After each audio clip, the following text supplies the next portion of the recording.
দেখো বাবা, আমি সত্যি বলছি, আমি ওই টাকা নেইনি। তোমরা আমাকে ভুল বুঝছো। আমি জানিও না ওখানে কোনো টাকা আছে। প্লিজ বাবা, আমাকে বিশ্বাস করো, আমি সত্যি বলছি, আমি ওই টাকা নেইনি। তুই টাকা নিস নাই তাহলে কে নিয়েছে? ভূত এসেছিল আমাদের বাড়িতে? এ বাড়িতে তখন তুই ছাড়া আর কেউ ছিল না। তার মানে সেই টাকা তুই নিয়েছিস। বল টাকা কোথায়, নাহলে তোকে আজকে আমি মেরেই ফেলবো। কি করেছিস সেই টাকা? যদি নিজের ভালো চাস তাহলে টাকা আমাকে ফিরিয়ে দে, আমি তোকে ক্ষমা করে দেব। তুই আমার সন্তান, তোকে আমি মাফ করে দেব। কিন্তু তুই যদি এখন ওই টাকা আমাকে ফেরত না দিস, তাহলে আমি যে তোর কি অবস্থা করব আমি নিজেও জানি না। তাই আমাকে দিয়ে এই অন্যায়টা করাস না বাবা, প্লিজ টাকাটা ফেরত দে। বিশ্বাস করো বাবা, আমি সত্যি বলছি, আমি কোনো টাকা নেইনি। তুমি আমাকে বিশ্বাস করো, আমি জানি না টাকাটা কোথায়। আমার কাছে থাকলে আমি সত্যি তোমাকে ফিরিয়ে দিতাম। আমি তো ওই টাকার গায়ে হাতও দেইনি। আমি তো জানি না। প্লিজ বাবা, আমাকে বিশ্বাস করো, আমি সেই টাকা নিইনি। এই দেখ, একদম নাটক করবি না। কারণ ওই টাকাটা ড্রয়ারেই ছিল, আর আমরা কেউ বাড়িতে ছিলাম না, একমাত্র তুই বাড়িতে ছিলি। তাহলে সেই টাকাটা কি হাওয়ায় ভেসে গেল? টাকাটা তুই নিয়েছিস, এখন ভালো চাস তো টাকাটা ফেরত দে। দেখো, আমার মনে হয় কি ওই টাকাটা নিয়ে হয়তো বা খরচ করে ফেলেছে। কারণ এসব ছেলেদের বিশ্বাস নেই, কবে কোন সময় বন্ধু বান্ধব নিয়ে মদ গাঁজা খেয়ে উড়িয়ে দিয়েছে কিনা তার ঠিক আছে। তোমাকে আগেই বলেছিলাম ওকে এখন থেকে টাইট দেওয়া শুরু করো, না হলে হাতের বাহিরে চলে গেলে তখন আর কিছুই করার থাকবে না। এতদিন বলেছি, গায়ে লাগাওনি, উল্টো আমাকে বলেছো আমি ওকে দেখতে পারি না। এখন দেখেছো তো এর পরিণাম কি হতে পারে। আমার ভুল হয়ে গেছে, সত্যি তুমি ঠিক ছিলে, আমি ভুল ছিলাম। আমার আগে থেকেই ওকে শাসন করা উচিত ছিল। ওকে বড্ড স্বাধীনতা দিয়ে ফেলেছি, যার জন্য আজকেও আমাদের মাথায় উঠে যাচ্ছে। তোকে এখনো বলছি অয়ন, ভালো চাস তো টাকাটা ফেরত দে, না হলে কিন্তু আমি তোকে পুলিশে দিতে বাধ্য হব। তাই আমাকে এটা করতে বাধ্য করিস না। দেখ বাবা, টাকাটা আমার সত্যি এখন ভীষণ প্রয়োজন। ওই টাকাটা যদি আমি এখন না পাই, তাহলে কিন্তু আমার অনেক বড় একটা ক্ষতি হয়ে যাবে। তুই কি চাস তোর বাবার এই ক্ষতিটা হোক? প্লিজ বাবা, শোনা বাবা, আমার টাকাটা ফেরত দে, আমাকে খারাপ হতে বাধ্য করিস না। অয়নের বাবার কথা শুনে অয়ন তার বাবার পায়ে ধরে বসে কান্নাকাটি করতে থাকে এবং বলতে থাকে সে নির্দোষ, সে কিছু করেনি। যখন সে তার বাবার পায়ে ধরে কান্নাকাটি করছিল, তখন তার বাবারও মনটা একটু গলে যায়। হাজার হলেও মা মরা ছেলে তার, সেই ছেলেটাকে এত কষ্টে দেখতে তার ভালো লাগছে না। সে তো তার ছেলেকে ভালোবাসে, এত অত্যাচার তো সে নিজের ছেলের উপর করতে চায় না। কিন্তু কি করবে, যখনই বাড়িতে আসে তখনই ছেলের বিরুদ্ধে অজস্র নালিশ তাকে শুনতে হয়। যদিও এতদিন এড়িয়ে চলেছে, কিন্তু এটা তো সত্যি যে টাকাটা যখন হারায় তখন অয়নই বাড়িতে একা ছিল। তাহলে কি এতদিন অয়নের সৎমা সত্যি কথাই বলতো? অয়ন কি সত্যি বিপথে চলে গিয়েছে? এদিকে অয়নের সৎমা এবং তার বাড়ির লোকজন অয়নের এমন করুণ অবস্থা দেখে মিটিমিটি হাসছিল। বাবা অয়নকে অনেক মারধর করেন টাকাটা নেওয়ার জন্য, কিন্তু অয়ন বারবার বলে সে নির্দোষ। তখন অয়নের বাবা পরিস্থিতি সামলাতে না পেরে এবং রাগের মাথায় অয়নকে বাড়ি থেকে বের করে দেন। যেদিন নিজেকে নির্দোষ প্রমাণ করতে পারবি সেদিনই এই বাড়িতে ফিরে আসবি। তার আগে যেন তোকে এই বাড়িতে না দেখি। আর যদি থাকতে চাস তাহলে এখনো বলছি, তোর হাতে সুযোগ আছে। তুই টাকাটা আমাকে ফিরিয়ে দে, তাহলে আমি তোকে মাফ করে দেব। আর যদি না দিতে পারিস তাহলে তুই বেরিয়ে যা, আর কখনোই এ বাড়িতে ফিরে আসবি না। তোর মতো ছেলের আমার দরকার নেই। অয়নের সৎমা এবং তার বাড়ির লোকজন দাঁড়িয়ে মিটিমিটি হাসছিল, আর অয়নের বাবা প্রচণ্ড রেগেছিলেন।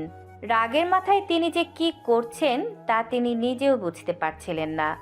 বাড়ি থেকে বের করে দেওয়ার পর তিনি সজোরে দরজাটা লাগিয়ে দেন। না, বিশ্বাস করো বাবা, আমি চুরি করিনি, আমি কিচ্ছু করিনি, আমি টাকা নিইনি। বাবা, আমাকে মাফ করে দাও। বিশ্বাস করো বাবা, আমি কোনো টাকা নিইনি। তোমার অয়ন কখনো কোনো অন্যায় কাজ করতে পারে না। বাবা, বিশ্বাস করো, আমি চুরি করিনি। এই ভাইয়া, তোর কি হয়েছে? তুই এমন করছিস কেন ভাইয়া? এই ভাইয়া, তাকা বলছি, তাকা। অনু উঠে দাঁড়ায় এবং সে অয়নের গালে মুখে হালকা করে হাত বুলিয়ে অয়নকে ডাকতে থাকে। হঠাৎ অয়ন অনুর ডাক শুনে আস্তে আস্তে চোখ খোলে এবং সামনে অনুকে বসে থাকতে দেখে। সে আর কিছু না ভেবে অনুকে জাপটে জড়িয়ে ধরে হু হু করে কাঁদতে থাকে। অয়নের এমন অবস্থা দেখে অনু অবাক হয় না, কারণ এটা এখন তার নিত্যদিনের অভ্যাসে পরিণত হয়েছে। অয়ন প্রতিনিয়ত ঘুমের মধ্যে এরকম আবোল তাবোল বলে আর কান্না করে। তখন অনু তাকে স্বাভাবিক করে ঘুম থেকে জাগিয়ে তোলে। তবে আজকের পরিস্থিতি আরও বেশি খারাপ ছিল।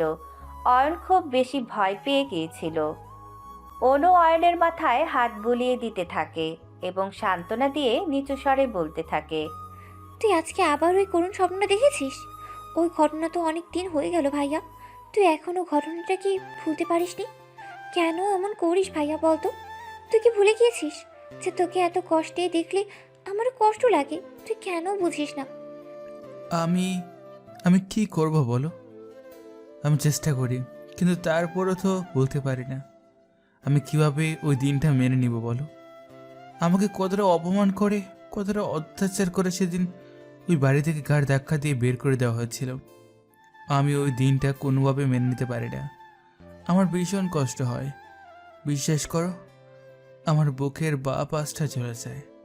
আমার নিজের বাবা আমাকে বিশ্বাস করেনি, তার সন্তানকে তিনি অবিশ্বাস করে সেদিন বাড়ি থেকে বের করে দিয়েছিলেন।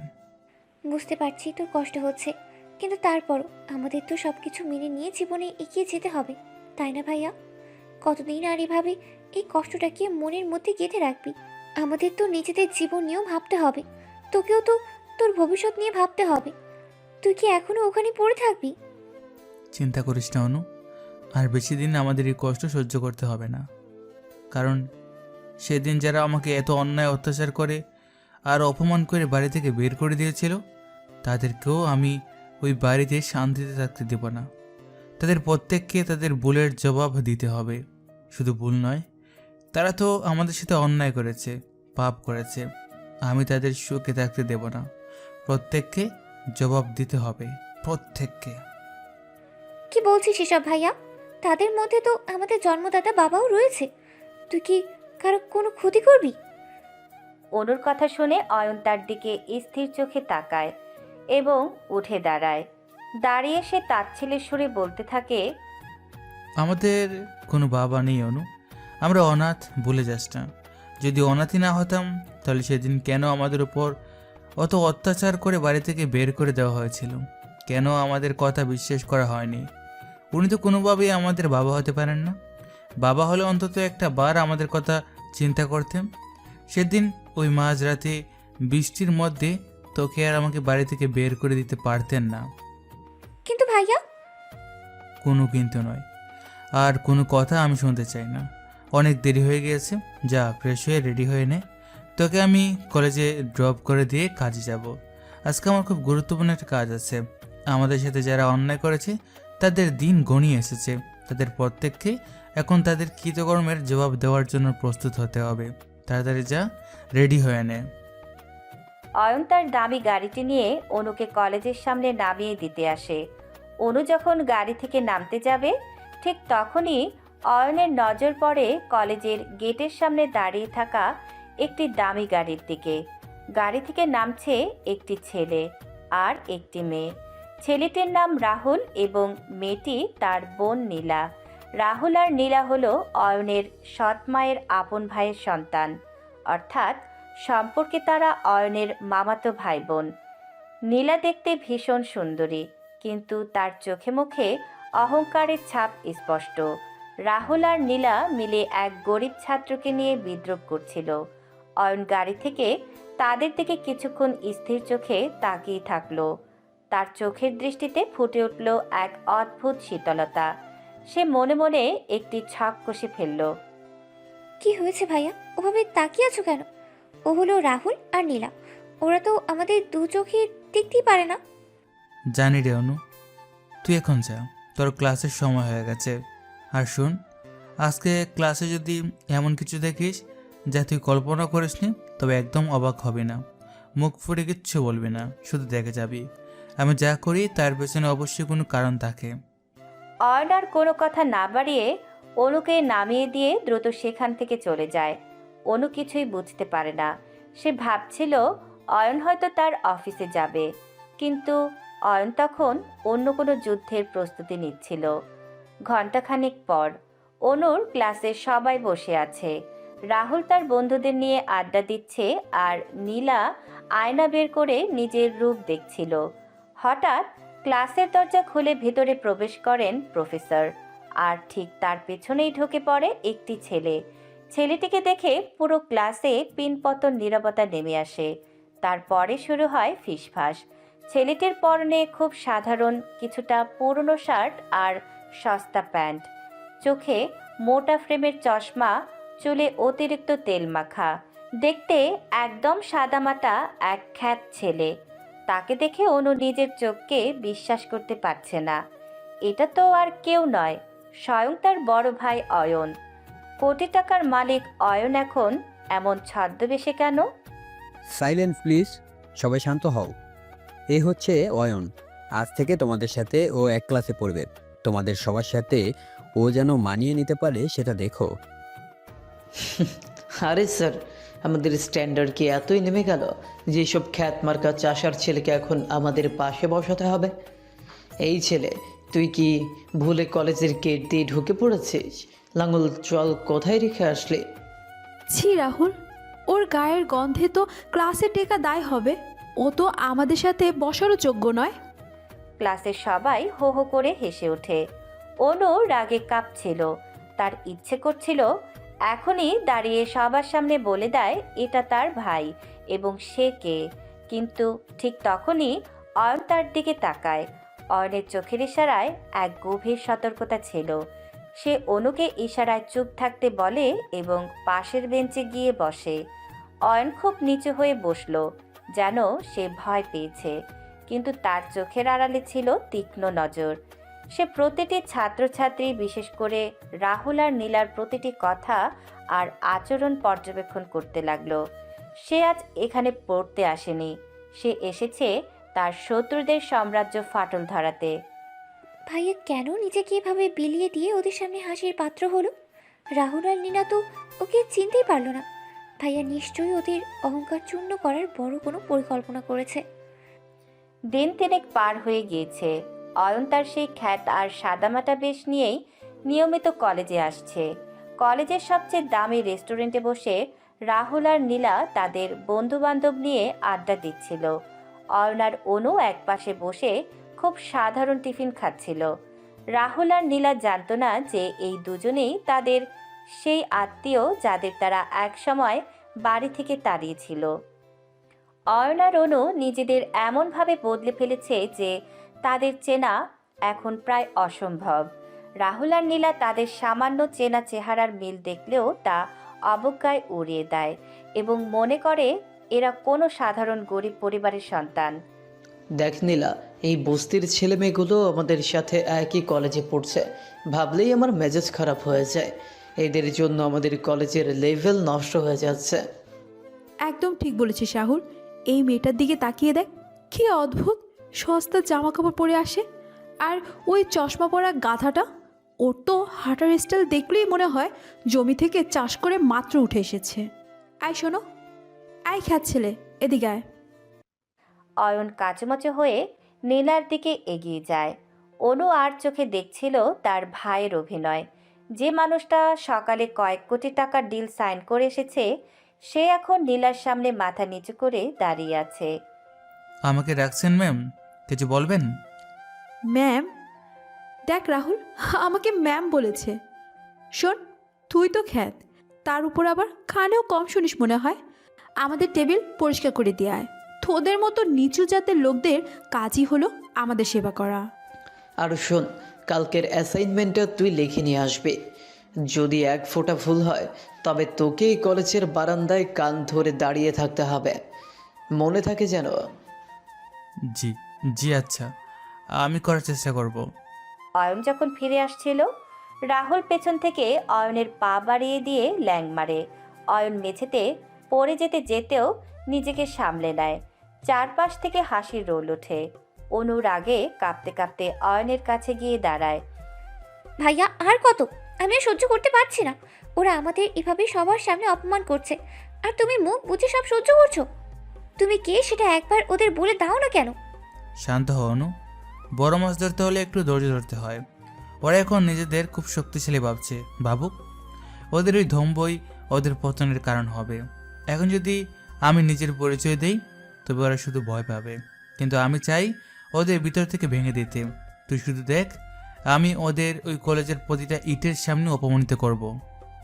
রাহুল আর নীলা তাদের আসল পরিচয় না জানতে পেরে প্রতিনিয়ত তাদের ওপর চড়াও হয়।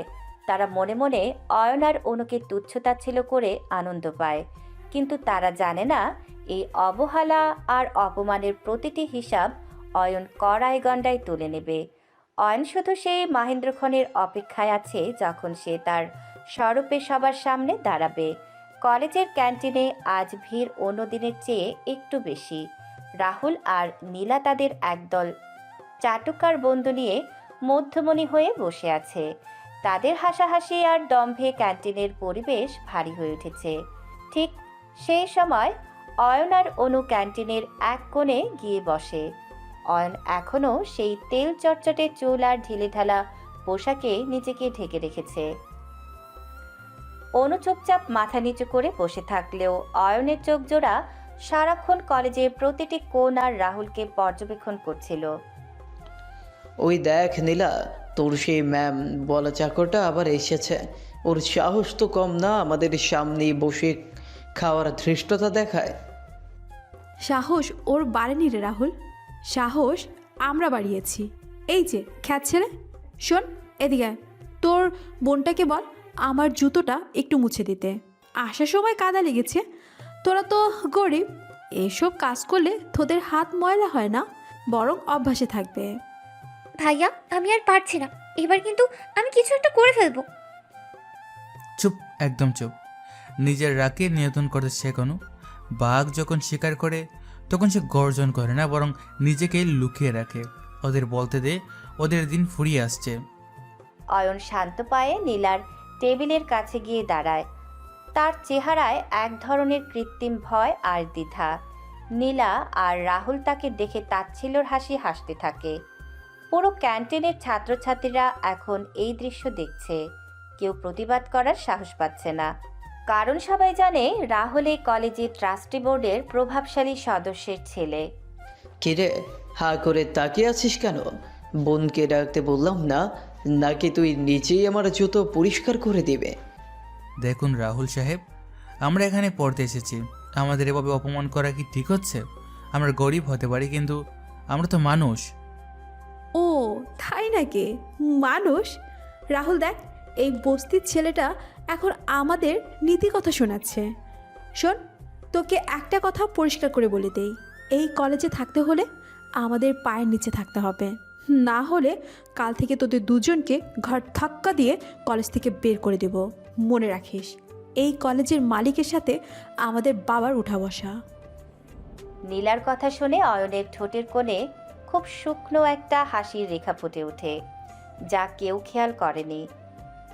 অয়ন জানে যে এই কলেজের আসল মালিকানা এখন কার হাতে হস্তান্তরিত হয়েছে। সে খুব বিনীতভাবে সেখান থেকে ফিরে আসে এবং নিজের বোনকে নিয়ে ক্যান্টিন থেকে বেরিয়ে যায়। অয়ন আর অনুকে কলেজ গেটের দিকে যেতে দেখে রাহুল আর নীলা অট্টহাসিতে ফেটে পড়ে। তারা ভাবতেও পারছে না যে তারা আগুনের সাথে খেলছে। কলেজের গেটের বাইরে আয়নের ব্যক্তিগত পিএস একটি সাধারণ গাড়িতে বসে অপেক্ষা করছিল। অয়ন আড়ালে গিয়ে তার পিএসকে ফোন বের করে কিছু নির্দেশ দেয়। হ্যালো শোনো, রাহুলের বাবা এই কলেজের ফান্ড থেকে যে টাকা সরিয়েছে তার সব ডকুমেন্ট আমার কালকের মধ্যে চাই। আর হ্যাঁ, এই কলেজের যে নতুন বোর্ড মিটিং ডাকা আছে সেখানে আমি নিজে উপস্থিত থাকব, তবে অয়ন হিসাবে নয়, সেই কোম্পানির সিইও হিসাবে যাকে তারা চেনে না। জি স্যার, সব রেডি হয়ে যাবে, কিন্তু আপনি কি এভাবেই কলেজে যাতায়াত করবেন? হ্যাঁ, খেলাটা কেবল জমে উঠতে শুরু করেছে। ওরা আমাকে ক্ষেত বলে হাসছে তো হাসুক। যেদিন আমি আমার সিংহাসনে বসবো সেদিন যেন ওদের চোখের জল মোছার মতো কেউ না থাকে। অনুকে কলেজে রেখে আসো, আমার অবশ্যই জরুরি কাজ আছে। অয়ন অনুকে অন্য একটি গাড়িতে তুলে দিয়ে নিজে একাই গন্তব্যের দিকে রওনা হয়। তার চোখের দৃষ্টি এখন আর সেই অসহায় ছাত্রের মতো নেই। সেখানে এখন জ্বলছে প্রতিশোধের আগুন আর আত্মবিশ্বাসের দৃঢ়তা। সে জানে খুব শীঘ্রই রাহুল আর নীলার এই রাজপ্রাসাদ তাসের ঘরের মতো ভেঙে পড়বে। কলেজের বারান্দায় আজ তুলকালাম কাণ্ড। রাহুল সবার সামনে অয়নের কলার চেপে ধরে আছে। কারণ একটাই, অয়ন ইচ্ছাকৃতভাবে রাহুলের অ্যাসাইনমেন্টের খাতায় এমন কিছু ভুল লিখেছিল যা দেখে ক্লাসের প্রফেসর রাহুলের উপর প্রচণ্ড চটেছেন। রাহুল এই অপমান সহ্য করতে না পেরে অয়নকে মারার জন্য হাত তোলে। নীলা পাশে দাঁড়িয়ে তাচ্ছিল্য সুরে অয়ন আর অনুকে গালিগালাজ করছিল। কলেজের সাধারণ ছাত্রছাত্রীরা গোল হয়ে দাঁড়িয়ে দৃশ্যটি দেখলেও রাহুলের ভয়ে কেউ এগিয়ে আসছিল না। তোর সাহস কি করে হলো আমার খাতায় ভুল উত্তর লেখার? তুই জানিস আমি কে? এই কলেজের ট্রাস্টি বোর্ডের মালিক আমার বাবা। আমি চাইলে আজই তোকে আর তোর এই ঢুঙ্গি বোনকে ঘর ধাক্কা দিয়ে জেল খাটাতে পারি। আমি তো ভুল ইচ্ছে করে করিনি রাহুল সাহেব, আমি তো কেবল আপনার সাহায্য করতে চেয়েছিলাম। আপনি কেন আমাকে মারতে চাইছেন? মুখ সামলে কথা বলবি। তোকে সাহায্য করতে বলেছি কে? হ্যাঁ রাহুল, ওকে শুধু মারলে হবে না, এক্ষুনি বাবাকে ফোন কর। কলেজের প্রিন্সিপালকে বলে এই খ্যাত আর ফকিন্নিটাকে পুলিশে ধরিয়ে দে। এদের সাহস বেড়েছে, এদের শিক্ষা হওয়া উচিত। রাহুল দম্ভের সাথে পকেট থেকে তার দামি আইফোন বের করে তার বাবাকে ফোন দেয়। সে স্পিকার অন করে দেয় যেন সবাই শুনতে পায় তার বাবার ক্ষমতা কতটুকু। অয়ন শান্ত চোখে রাহুলের দিকে তাকিয়েছিল। তার চোখে কোনো ভয় নেই, বরং এক ধরনের বিজয়ী হাসি খেলা করছিল। অনু পাশে দাঁড়িয়ে চুপচাপ অয়নের নির্দেশের অপেক্ষায় ছিল। হ্যালো বাবা, তুমি এখনই কলেজে আসো। এইখানে একটা খ্যাত আর সস্তা ছেলে আমার সাথে বেয়াদবি করেছে। ওর বোনটাও খুব চ্যাটাং চ্যাটাং কথা বলছে। তুমি প্রিন্সিপালকে বলো ওদের যেন এখনই পুলিশে দেওয়া হয়। রাহুল, এসব কি বলছিস? আমি এই মুহূর্তে কোনো ঝামেলায় চড়াতে পারবো না। আর তুইও এখন সাবধান থাক, একটা বড় সমস্যা হয়ে গেছে। কিসের সমস্যা বাবা? তুমি কলেজের ট্রাস্টে, তোমার কিসের ভয়? তুমি তো এই কলেজের সব। না রাহুল, আমি আর এই কলেজের ট্রাস্টি নই। আমাদের কোম্পানির আর্থিক সংকটের কারণে এই কলেজের মালিকানা আর আমাদের হাতে নেই। আজ সকালেই বোর্ড মিটিংয়ে কলেজের সব শেয়ার অন্য এক মাল্টিন্যাশনাল কোম্পানি কিনে নিয়েছে। নতুন মালিক এইমাত্র কলেজে পৌঁছেছেন। তুই কোনো ঝামেলা করিস না, বরং নতুন মালিকের সাথে পরিচয় হওয়ার চেষ্টা কর। রাহুলের হাত থেকে ফোনটা প্রায় পড়ে যাওয়ার মতো অবস্থা হয়। তার চেহারার সব রক্ত যেন মুহূর্তে সাদা হয়ে যায়। নীলাও কথাটি শুনে পাথরের মতো দাঁড়িয়ে থাকে। কলেজের প্রিন্সিপাল আর কয়েকজন গার্ড তখন দৌড়ে সেই বারান্দার দিকে আসছিলেন। প্রিন্সিপালকে আসতে দেখে রাহুল একটু আশার আলো পায়। সে ভাবে তার বাবার ক্ষমতা চলে গেলেও প্রিন্সিপাল হয়তো তাকে সম্মান করবে। স্যার দেখুন এই ছেলেটা আমার সাথে কি করেছে। আমার বাবা হয়তো এখন মালিক নেই, কিন্তু আমরা তো এখনও এই কলেজের পুরনো মেম্বার। আপনি অয়নকে এখনই বের করে দিন। মুখ সামলে কথা বলুন রাহুল সাহেব। আপনি কি জানেন কার সাথে কথা বলছেন? আপনি যাকে অপমান করছেন উনি এই কলেজের নতুন ট্রাস্টি বোর্ডের সিইওর ছোট ভাই। আর আপনার বাবা সব শেয়ার জেনে কিনেছেন সেই কোম্পানির মালিক এখন আমাদের সামনেই আছেন। প্রিন্সিপাল রাহুলের কথা কানেই নিলেন না। তিনি সরাসরি এগিয়ে গেলেন সেই কোণে দাঁড়িয়ে থাকা অয়নের দিকে। অয়ন তখন তার চশমাটা খুলে পকেট থেকে একটা দামি রুমাল বের করে চোখ মুছছিল। তার সেই অসহায় ভাবটা নিমেষেই উধাও হয়ে গেছে। সেখানে এখন এক দাপুটে যুবকের প্রতিচ্ছবি। প্রিন্সিপাল অয়নের সামনে বিনয়ের সাথে মাথা নত করে দাঁড়ালেন। স্যার আপনাকে এই পোশাকে চিনতে আমাদের খুব ভুল হয়ে গেছে। বোর্ড মিটিং রুমে সব রেডি আছে, আপনার ব্যক্তিগত সচিব সেখানে আপনার জন্য অপেক্ষা করছেন। আমরা অত্যন্ত দুঃখিত এই অনাকাঙ্ক্ষিত পরিস্থিতির জন্য। প্রিন্সিপাল সাহেব, এই কলেজে পড়াশোনা হবে নাকি গুন্ডামি সেটা আমি খুব তাড়াতাড়ি ঠিক করব। আর রাহুল সাহেব, আপনার বাবার ক্ষমতা দিয়ে আপনি আমাকে ভয় দেখাতে চেয়েছিলেন, বলে যাবেন না? সময় যখন গড়ে তখন রাজা ফকির হয়ে যায়, আর ফকির রাজা। আপনি যাকে ক্ষেত বলে অপমান করেছেন তার সিগনেচার ছাড়া আপনার বাবা এখন 1 টাকাও ব্যাংক থেকে তুলতে পারবেন না। রাহুল আর নীলা একে অপরের দিকে ফ্যাল ফ্যাল করে তাকিয়ে থাকে। পুরো কলেজের ছাত্রছাত্রীরা তখন অয়নের দিকে বিস্ময়ে তাকিয়ে আছে। অয়ন আর অনুকে এতদিন যারা অপমান করেছে তারা ভয়ে কাঁপতে শুরু করে। অয়ন তার পিএসের দেওয়া একটি দামি কোট গায়ে জড়িয়ে সোজা হেঁটে যায় বোর্ড মিটিং রুমের দিকে। রাহুল আর নীলা তখন মাঝ রাস্তায় দাঁড়িয়ে বুঝতে পারে যে তাদের অহংকারের সাম্রাজ্য আজ থেকে ধূলিসাৎ হয়ে গেল। কলেজের সেই ঘটনার পর মাত্র কয়েকটা দিন পার হয়েছে, কিন্তু রাহুল আর নীলার জীবনে যেন কয়েকটা শতাব্দী পার হয়ে গেল। অয়ন তার ছদ্মবেশে পুরোপুরি ছেড়ে এখন তার আসল রূপে ফিরে এসেছে। তার একটিমাত্র নির্দেশে রাহুলদের দীর্ঘদিনের সাজানো দুর্নীতি সাম্রাজ্য তাসের ঘরের মতো ভেঙে পড়তে শুরু করেছে। প্রতিদিন খবরের কাগজে হেডলাইন হচ্ছে তাদের কোম্পানির নাম, ব্যাংকের টাকা আত্মসাৎ, কর ফাঁকি আর জাল কাগজপত্রের সব প্রমাণ এখন প্রশাসনের হাতে। বাবা, তুমি কিছু একটা করো। কলেজের পর এখন আমাদের একটা একটা করে ফ্যাক্টরি সিল করে দিচ্ছে। বন্ধুরা কেউ ফোন ধরছে না, সবাই মুখ ফিরিয়ে নিচ্ছে। আমরা কি সত্যি পথে বসে যাব? আমি নিজেও জানি না কি হচ্ছে রাহুল। কোনো এক অদৃশ্য শক্তি পেছন থেকে সব সুতো নাড়ছে। যে কোম্পানিতেই হাত দিচ্ছি সেখানেই শুনছি মালিকানা পরিবর্তন হয়ে গেছে। আমাদের সব ব্যাংক অ্যাকাউন্ট ফ্রিজ করা হয়েছে। কালকের মধ্যে ঋণের টাকা শোধ করতে না পারলে এই বাড়িটাও আর আমাদের থাকবে না। কিন্তু বাবা, আমাদের এত টাকা, এত গহনা, এগুলো কোথায় গেল?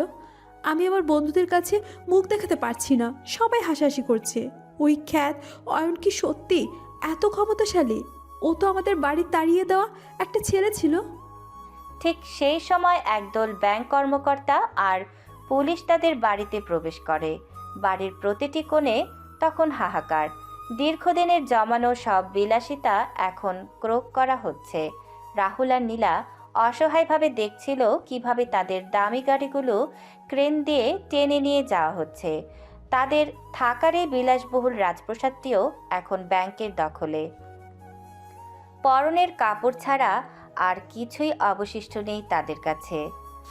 দুঃখিত জনাব, আপনাদের এই বাড়ি নিলাম হয়ে গিয়েছে। আপনাদের হাতে মাত্র 1 ঘন্টা সময় আছে। এর মধ্যে বাড়ি খালি করে দিন। নতুন মালিকের লোকেরা এখনই দখল নিতে আসবে। কে সেই মালিক? আমাদের এত বড় বাড়ি এক নিমিষে কে কিনে নিল? সে নাম প্রকাশ করার অনুমতি আমাদের নেই, তবে তিনি খুব প্রভাবশালী একজন ব্যক্তি। আপনারা দয়া করে সহযোগিতা করুন। রাহুল আর নীলা তাদের বাবাকে নিয়ে এখন আক্ষরিক অর্থেই পথের ভিখারি। আত্মীয় স্বজন কেউ তাদের আশ্রয় দেওয়ার সাহস পেল না। শেষমেশ কোনো উপায় না পেয়ে তারা এসে হাজির হলো অয়নের বাবার পুরনো বাড়িতে, যে বাড়িতে একসময় অয়নকে চুরির অপবাদ দিয়ে বের করে দেওয়া হয়েছিল। রাহুলের বাবা আসলে অয়নের সৎমায়ের আপন ভাই, তাই নিজের বোনের বাড়িতে আশ্রয় পাওয়া ছাড়া তাদের আর কোনো পথ খোলা ছিল না। দাদা, তোমাদের এই অবস্থা কিভাবে হলো? আমি তো ভাবতেও পারিনি তোমরা এভাবে সব হারিয়ে নিঃস্ব হয়ে আমার কাছে আসবে। আমার নিজেরই সংসারে এখন অশান্তি। অয়নের বাবা সারাদিন অয়নের জন্য আফসোস করে। বোন, আমাদের সব শেষ হয়ে গেছে। ওই অয়ন ছেলেটা কোনো সাধারণ মানুষ নয়, ও একটা রাক্ষস। ও আমাদের তিলে তিলে শেষ করে দিচ্ছে। আপাতত আমাদের এই বাড়িতে একটু মাথা গোজার ঠাঁই দে। আমাদের যাওয়ার আর কোনো জায়গা নেই। অয়নের বাবা দরজার একপাশে দাঁড়িয়ে সব দেখছিলেন। তার মনে পড়ে যাচ্ছিল সেই রাতের কথা, যেদিন অয়ন আর অনুকে বৃষ্টির মধ্যে বাড়ি থেকে বের করে দিয়েছিলেন তিনি।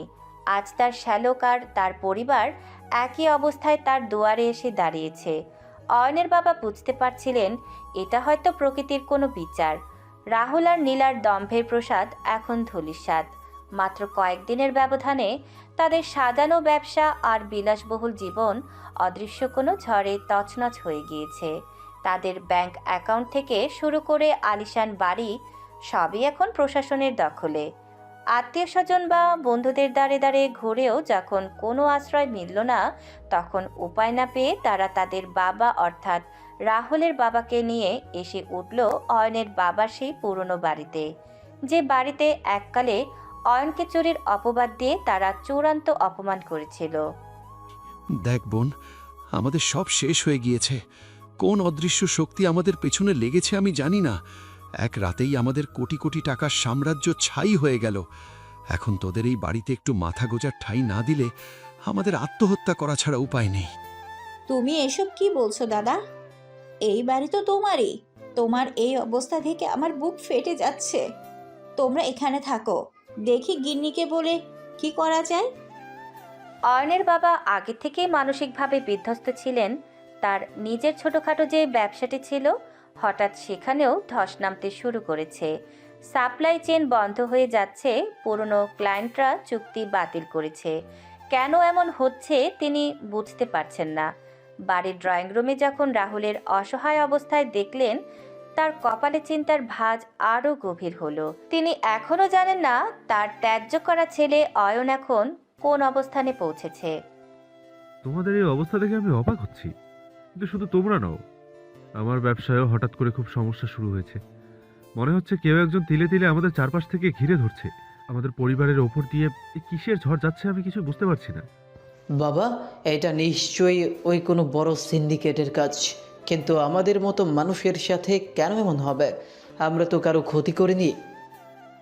চুপ কর রাহুল, আমরা কারো ক্ষতি করেছি সেটা বড় কথা নয়।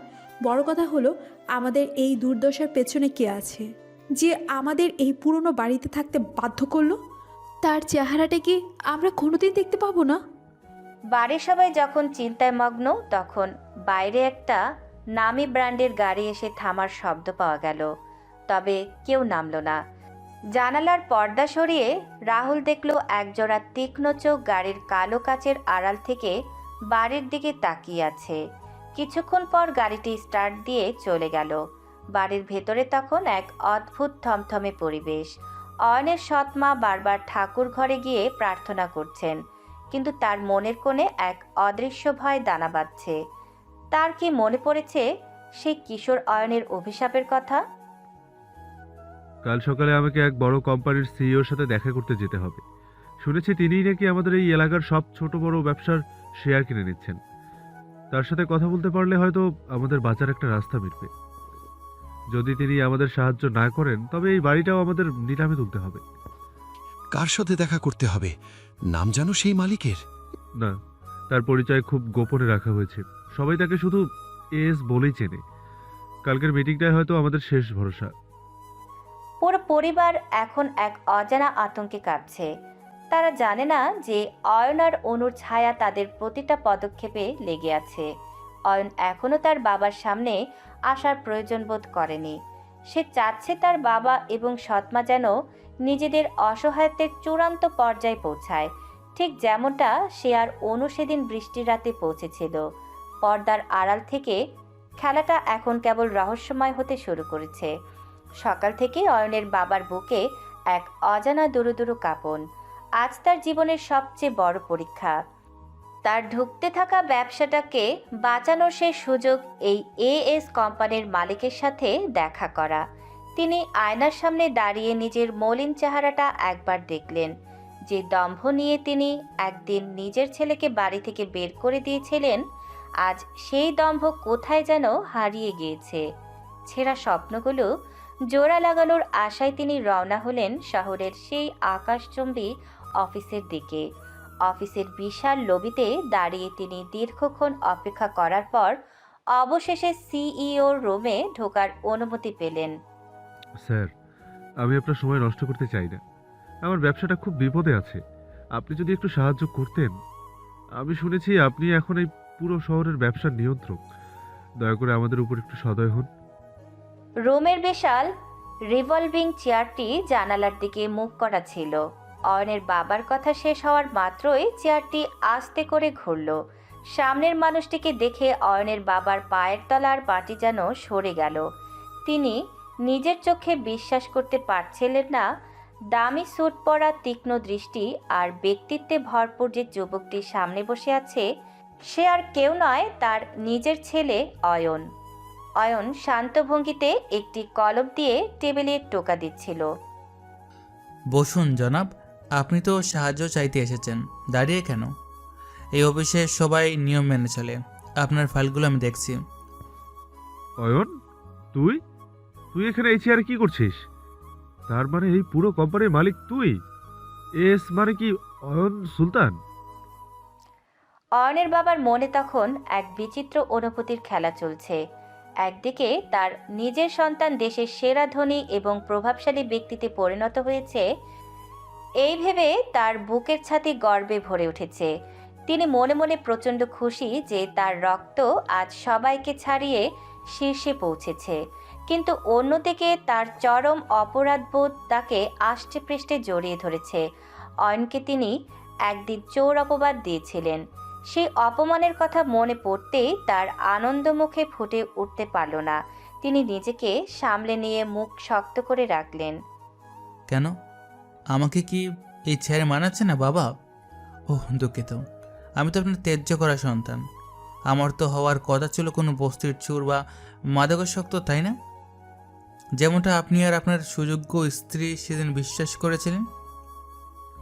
আমি জানতাম না তুই এতদূর পৌঁছে যাবি, তবে ভালো লাগলো তুই অন্তত পথে বসে যাসনি। এখন কাজের কথায় আসি। আমার ব্যবসায় কেন তুই বাধা দিচ্ছিস অয়ন? বাবা হয়ে তোর কাছে কি আমার এই দাবিটুকুও থাকবে না? দাবি তো ভালোবাসা থেকে জন্মায় বাবা, আর আপনি তো সেদিন সব ভালোবাসা আর বিশ্বাস বৃষ্টির জলে ধুয়ে মুছে দিয়েছিলেন। মনে রাখবেন, আমি এখন ব্যবসায়ী, আর ব্যবসায় লাভ ছাড়া আমি কিছুই বুঝি না। আপনি এবং আপনার শালক রাহুল যা করেছেন তার প্রতিটি হিসাব এখন আমার ল্যাপটপে। সাহায্য পেতে হলে আপনাকে আগে সেই দিনটির সত্যতা স্বীকার করতে হবে। অয়ন একটা ফাইল তার বাবার দিকে এগিয়ে দিল। সেখানে রাহুলের করা সব জালিয়াতির প্রমাণ স্পষ্ট হয়ে আছে। অয়নের বাবা বুঝতে পারছিলেন অয়ন এখন দয়া করার পাত্র নয়। তিনি মনে মনে অয়নের এই কঠোরতা দেখেও অদ্ভুত এক তৃপ্তি পাচ্ছিলেন যে ছেলেটা অন্তত মাথা নিচু করে থাকতে শেখেনি। কিন্তু মুখে তিনি কোনো কোমলতা প্রকাশ করলেন না। বাড়ি যান, গিয়ে আপনার প্রিয়তম স্ত্রী আর তার ভাইদের জিজ্ঞেস করুন সেই ড্রয়ারের টাকাটা আসলে কোথায় গিয়েছিল। যেদিন সত্যটা নিয়ে আসবেন সেদিনই অয়ন সুলতান আপনার কথা ভেবে দেখবে, আর তার আগে নয়। এখন আপনি আসতে পারেন। অয়নের বাবা ঘর থেকে বেরিয়ে যাওয়ার সময় একবার পেছনে ফিরে তাকালেন। তার চোখে এক পলকের জন্য গর্বের অশ্রু দেখা দিলেও তিনি তা দ্রুত মুছে ফেললেন। অয়ন তখন ল্যাপটপের দিকে ঝুঁকে পড়েছে, যেন তার সামনে কোনো রক্তমাংসের বাবা নয়, বরং একজন সাধারণ মক্কেল এসেছিল। রহস্যের জট এবার ধীরে ধীরে রাহুলদের বাড়ির অন্দরমহলের দিকে মোড় নিতে শুরু করেছে। অয়নের অফিসের সেই বিশাল কেবিন থেকে বেরিয়ে আসার পর অয়নের বাবার সারা শরীর থরথর করে কাঁপছিল। লিফটে নামার সময় তিনি আয়নায় নিজের প্রতিছবি দেখলেন। চোখের কোণে জল থাকলেও ঠোঁটের কোণে এক অদ্ভুত প্রশান্তি। তবে বাড়িতে ফেরার পথটা ছিল কুয়াশাচ্ছন্ন আর রহস্যে ঘেরা। তিনি ভাবছেন অয়নকে সত্যি তাকে ক্ষমা করতে পারবে, নাকি এই সাফল্যর চূড়ায় বসে সে কেবল ধ্বংসের ছক কষছে। বাড়িতে ঢোকার সময় তার চেহারায় এক পাথরে গাম্ভীর্য ফুটে উঠল, যা দেখে বাড়ির বাতাসের উষ্ণতা যেন এক নিমেষেই কমে গেল। বাড়িতে কি সবাই আছো? রাহুল, নীলা, তোমরা সবাই এখন ড্রয়িং রুমে আসো। আমার তোমাদের কাছে কিছু প্রশ্ন আছে। কি হয়েছে গো, তুমি ওভাবে তাকাচ্ছ কেন? ওই বড় কোম্পানির মালিকের সাথে কি দেখা হয়েছে? উনি কি আমাদের সাহায্য করবেন বলেছেন? হ্যাঁ ফুপা, বলুন না। আমাদের ফ্যাক্টরিগুলোর কথা কি কিছু বললেন উনি? আমাদের এই খারাপ সময় কি এবার কাটবে? রাহুল আর নীলা একরাশ আশা নিয়ে অয়নের বাবার সামনে গিয়ে দাঁড়ালো। তারা ভাবছিল হয়তো কোনো জাদুর কাঠির ছোঁয়ায় তাদের সব দেনা মুছে যাবে। কিন্তু অয়নের বাবা পকেট থেকে কোনো চেক বই বের করলেন না, বরং বের করলেন একটি নীল রঙের ফোল্ডার। সেটা টেবিলের উপর ছড়িয়ে দিতেই সেখান থেকে বেরিয়ে এলো কিছু পুরনো ব্যাংক স্টেটমেন্ট আর রাহুলের সই করা কিছু গোপন নথিপত্র। রাহুলের চেহারা মুহূর্তেই ফ্যাকাশে হয়ে গেল। সাহায্য পরে হবে রাহুল, আগে বলো এই কোম্পানিতে তোমার নামে কতগুলো বেনামি অ্যাকাউন্ট কেন? আর নীলা, তোমার গয়নাগুলো কি সত্যি ব্যাংক থেকে কেনা, নাকি আমাদের ব্যবসার ইনভয়েস জালিয়াতি করে আনা? আজ আমি কোনো মিথ্যে শুনবো না। এসব তুমি কি বলছো? নিশ্চয়ই ওই সিইও তোমাকে ভুল বুঝিয়েছে। আমাদের কেন এসব করতে হবে? সে কে যে আমাদের পরিবারের মাঝে সন্দেহ ঢুকাচ্ছে? সে কে সেটা জানার আগে নিজের আয়নায় মুখ দেখো। আর সব থেকে বড় রহস্য যেটা আমি আজ সমাধান করতে চাই, অয়নকে যেদিন চুরির অপবাদ দিয়ে আমি বাড়ি থেকে বের করে দিয়েছিলাম, সেদিন ড্রয়ারের টাকাটা আসলে কে নিয়েছিল। কারণ আজ আমি জানতে পেরেছি ওই টাকাটা ড্রয়ারের ছিলই না, সেটা আগেই কেউ সরিয়ে নিয়েছিল। অয়নের বাবার এই আকস্মিক প্রশ্নে ড্রয়িং রুমে এক ভুতুরে নীরবতা নেমে এলো। অয়নের সৎমা বারবার আঁচল দিয়ে কপালের ঘাম মুছছেন। নীলা আর চোখে রাহুলের দিকে তাকালো, আর রাহুলের গলার কাছে ধুকপুকুনি স্পষ্ট দেখা যাচ্ছিল। ঠিক সেই মুহূর্তে বাড়ির সামনের বড় জানালার কাচটি খটখট করে কেঁপে উঠল, যেন বাইরে কোনো ঝড় আসছে। অয়নের বাবা সোফায় বসে তাদের প্রতিটি ক্ষুদ্র প্রতিক্রিয়া খুব সূক্ষ্মভাবে পর্যবেক্ষণ করছিলেন। তুমি কি পাগল হয়ে গিয়েছো? এতদিন পর আবার সেই চোর ছেলের কথা কেন তুলছো? অয়ন টাকা নিয়েছে বলেই তো আমরা ওকে তাড়িয়েছি। এখন অভাবে পড়ে তোমার মতিভ্রম হয়েছে নাকি? মতিভ্রম আমার সেদিন হয়েছিল, যেদিন আমি তোমাদের কথা বিশ্বাস করেছিলাম। আজ যে সত্যটা আমি জেনে এসেছি তা শোনার পর তোমাদের পায়ের তলার মাটি থাকবে না। তোমরা যাকে চোর বলে বাড়ি থেকে বের করেছিলে, সে আজ এই শহরের সবকিছুর মালিক। যে এস কোম্পানির মালিকের কাছে আমি মাথা নত দাঁড়িয়েছিলাম, সে আর কেউ নয়, সে আমাদের অয়ন। ড্রয়িং রুমের বাতিটা হঠাৎ করে একবার জ্বলে উঠেই নিভে গেল, আবার জ্বলে উঠল। অয়নের সৎমা অস্ফুট স্বরে একটা চিৎকার দিয়ে ধপ করে সোফায় বসে পড়লেন। রাহুল আর নীলা একে অপরের দিকে এমনভাবে তাকাচ্ছিল যেন তারা কোনো বড় অপরাধে ধরা পড়া আসামি। অয়নের বাবা বুঝতে পারলেন রহস্যের সুতো এখন তার হাতে। ঘরের এক কোণে রাখা অয়নের ছোটবেলার একটা পুরনো ছবি তখন মেঝের উপর পড়ে গিয়ে কাঁচ ভেঙে চুরমার হয়ে গেল। রহস্যটা আর ধামাচাপা দেওয়ার মতো অবস্থায় নেই। ড্রয়িং রুমের গুমট নীরবতা যেন এক মুহূর্তেই ফেটে পড়ল। রাহুল আর নীলা পাথরের মূর্তির মতো দাঁড়িয়ে অয়নের বাবার দিকে তাকিয়ে আছে। তাদের কানে যেন এখনও অয়নের বাবার শেষ কথাগুলো প্রতিধ্বনিত হচ্ছে। অয়ন নামের সেই খ্যাত ছেলেটি যাকে তারা কলেজে প্রতিদিন অপমান করেছে, সেই যে তাদের ফুপুর সেই তাড়িয়ে দেওয়া সৎ ছেলে, এই ধ্রুব সত্যটি তারা মেনে নিতে পারছে না। ঘরের ভেতরের পরিবেশ এখন এক চরম অস্বস্তিতে ভারী হয়ে উঠেছে। হুপা, আপনি কি সুস্থ আছেন? আপনি বলতে চাইছেন ওই কলেজের যে ছেলেটা ছেঁড়া জামা কাপড় পরে আসতো, যাকে আমরা প্রতিদিন তুচ্ছ তাচ্ছিল্য করেছি, সেই অয়ন আমাদেরই সেই বাড়ি ছাড়া ভাই? আর ওই অনু মেয়েটা আমাদেরই বোন? এটা হতেই পারে না। অয়ন তো একটা ফকির ছিল। ও বড় জোর কোনো গ্যারেজে কাজ করার যোগ্য। ও কিভাবে দেশের টপ মাল্টি ন্যাশনাল কোম্পানির মালিক হবে? ফুফা, নিশ্চয়ই সেই সিও আপনার সাথে কোনো মজা করেছে। তোরা এখনো ঘোরের মধ্যে আছিস রাহুল? আজ নিজের চোখে দেখে এসেছি ওর ক্ষমতা। যে চেয়ারে ও বসে আছে সেখানে পৌঁছানোর স্বপ্ন দেখাও তোদের মতো অকর্মণ্যদের জন্য পাপ। আর হ্যাঁ, অনুই সেই মেয়ে যাকে তোরা কলেজে সবার সামনে অপমান করেছিস, অথচ তোরা জানিসও না যে অয়ন আর অনুর করুণার উপর তোদের পুরো বংশের রুটি রুজি এখন নির্ভর করছে। রাহুল আর নীলার চেহারার সেই চিরচেনা দম্ভ এখন কর্পূরের মতো উড়ে গিয়েছে। তাদের চোখে এখন ফুটে উঠেছে চরম আতঙ্ক। তারা ভাবছে সেই দিনগুলোর কথা, যখন তারা অয়নকে দিয়ে জুতো পরিষ্কার করানোর কথা বলেছিল, কিংবা অনুকে সবার সামনে নিচু জাতের বলে গালি দিয়েছিল। অয়নের সৎমা তখনও বিড়বিড় করে কী যেন বলছিলেন। তার মুখটা কাগজের মতো সাদা হয়ে গিয়েছে। তিনি বুঝতে পারছেন তার সাজানো বাগান এবার তছনছ হওয়ার সময় এসেছে। অয়ন যদি সত্যি এত বড় লোক হয়ে থাকে, তবে ও আমাদের সাহায্য করবে না, ও আমাদের ধ্বংস করে দিবে। ও তো আমাদের ক্ষমা করবে না।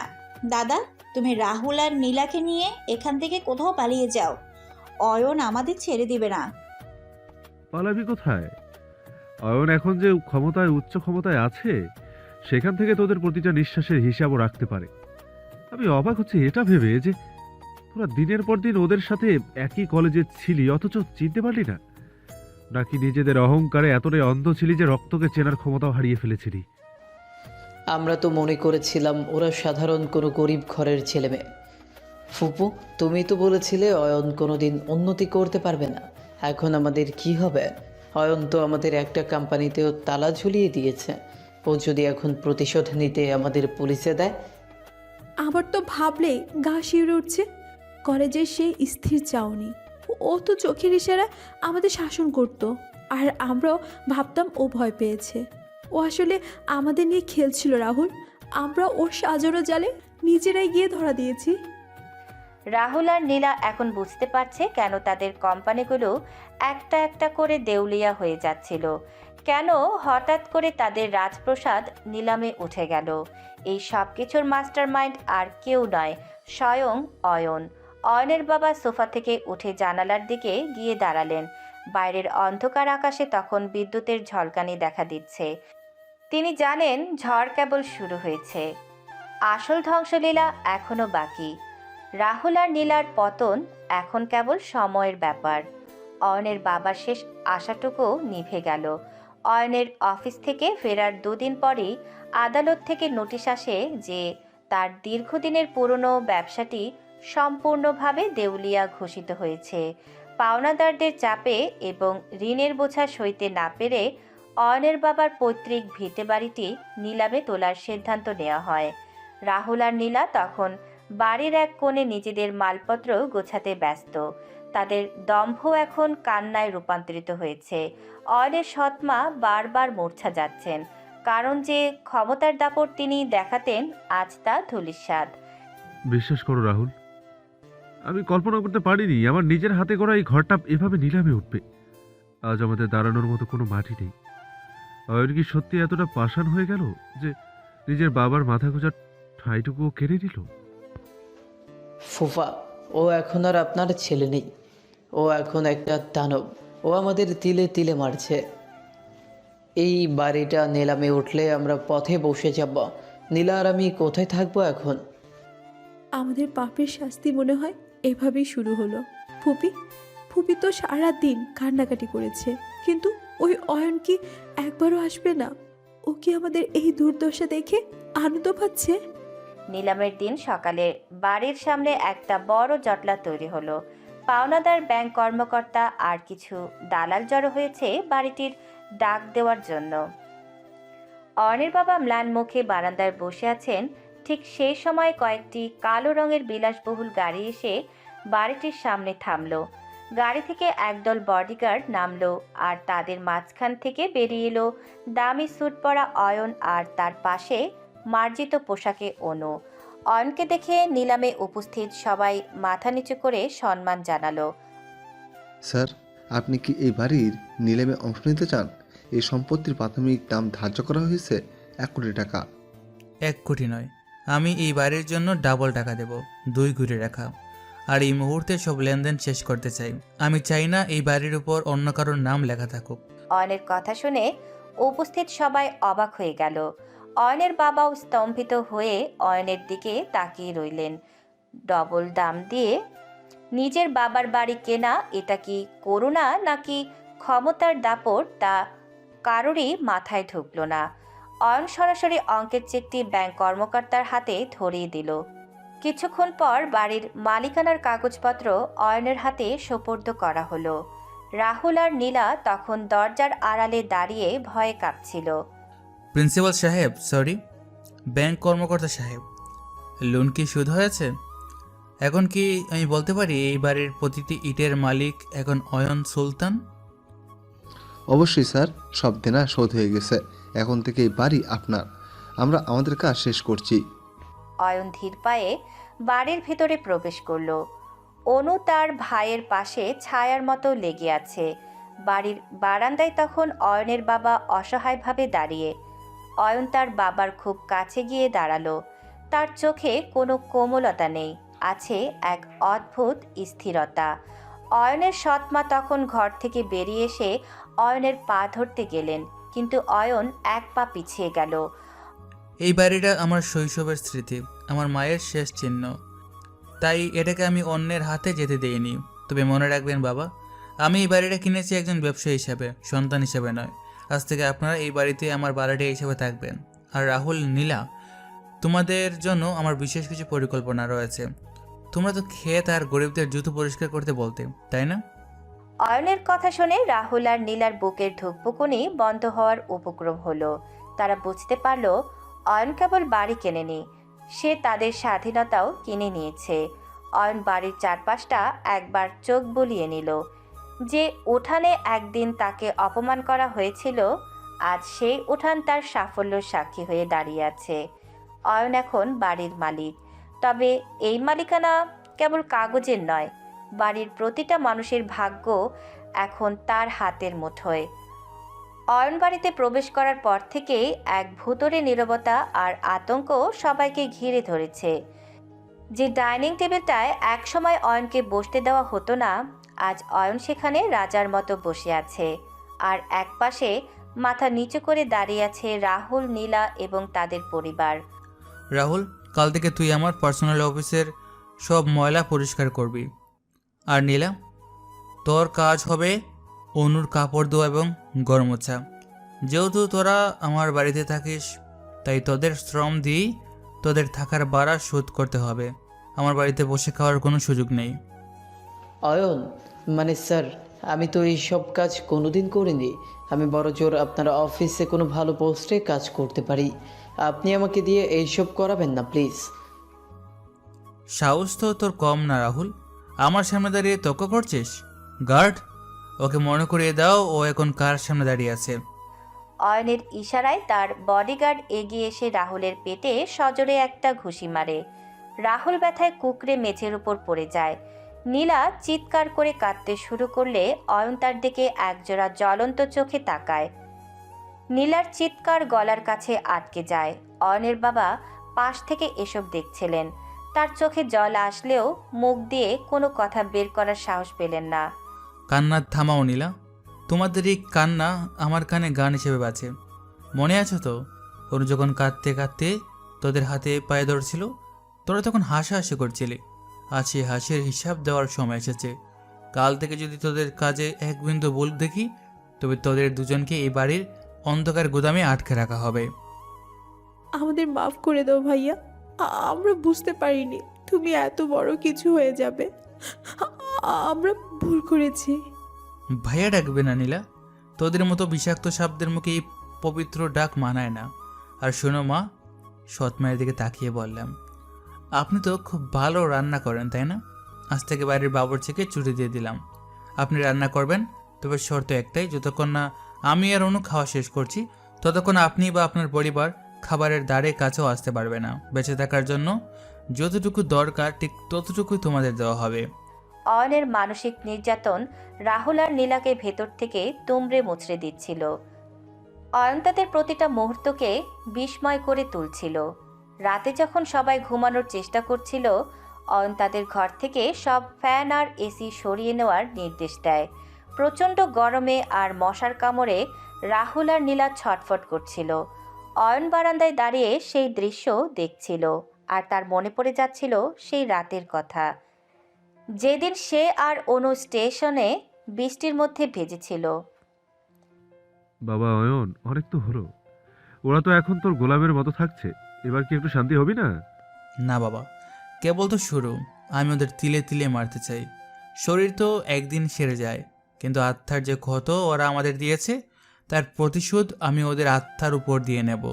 ওরা এই বাড়িতেই থাকবে, কিন্তু প্রতিটা নিঃশ্বাসে ওরা নরক দেখতে পাবে।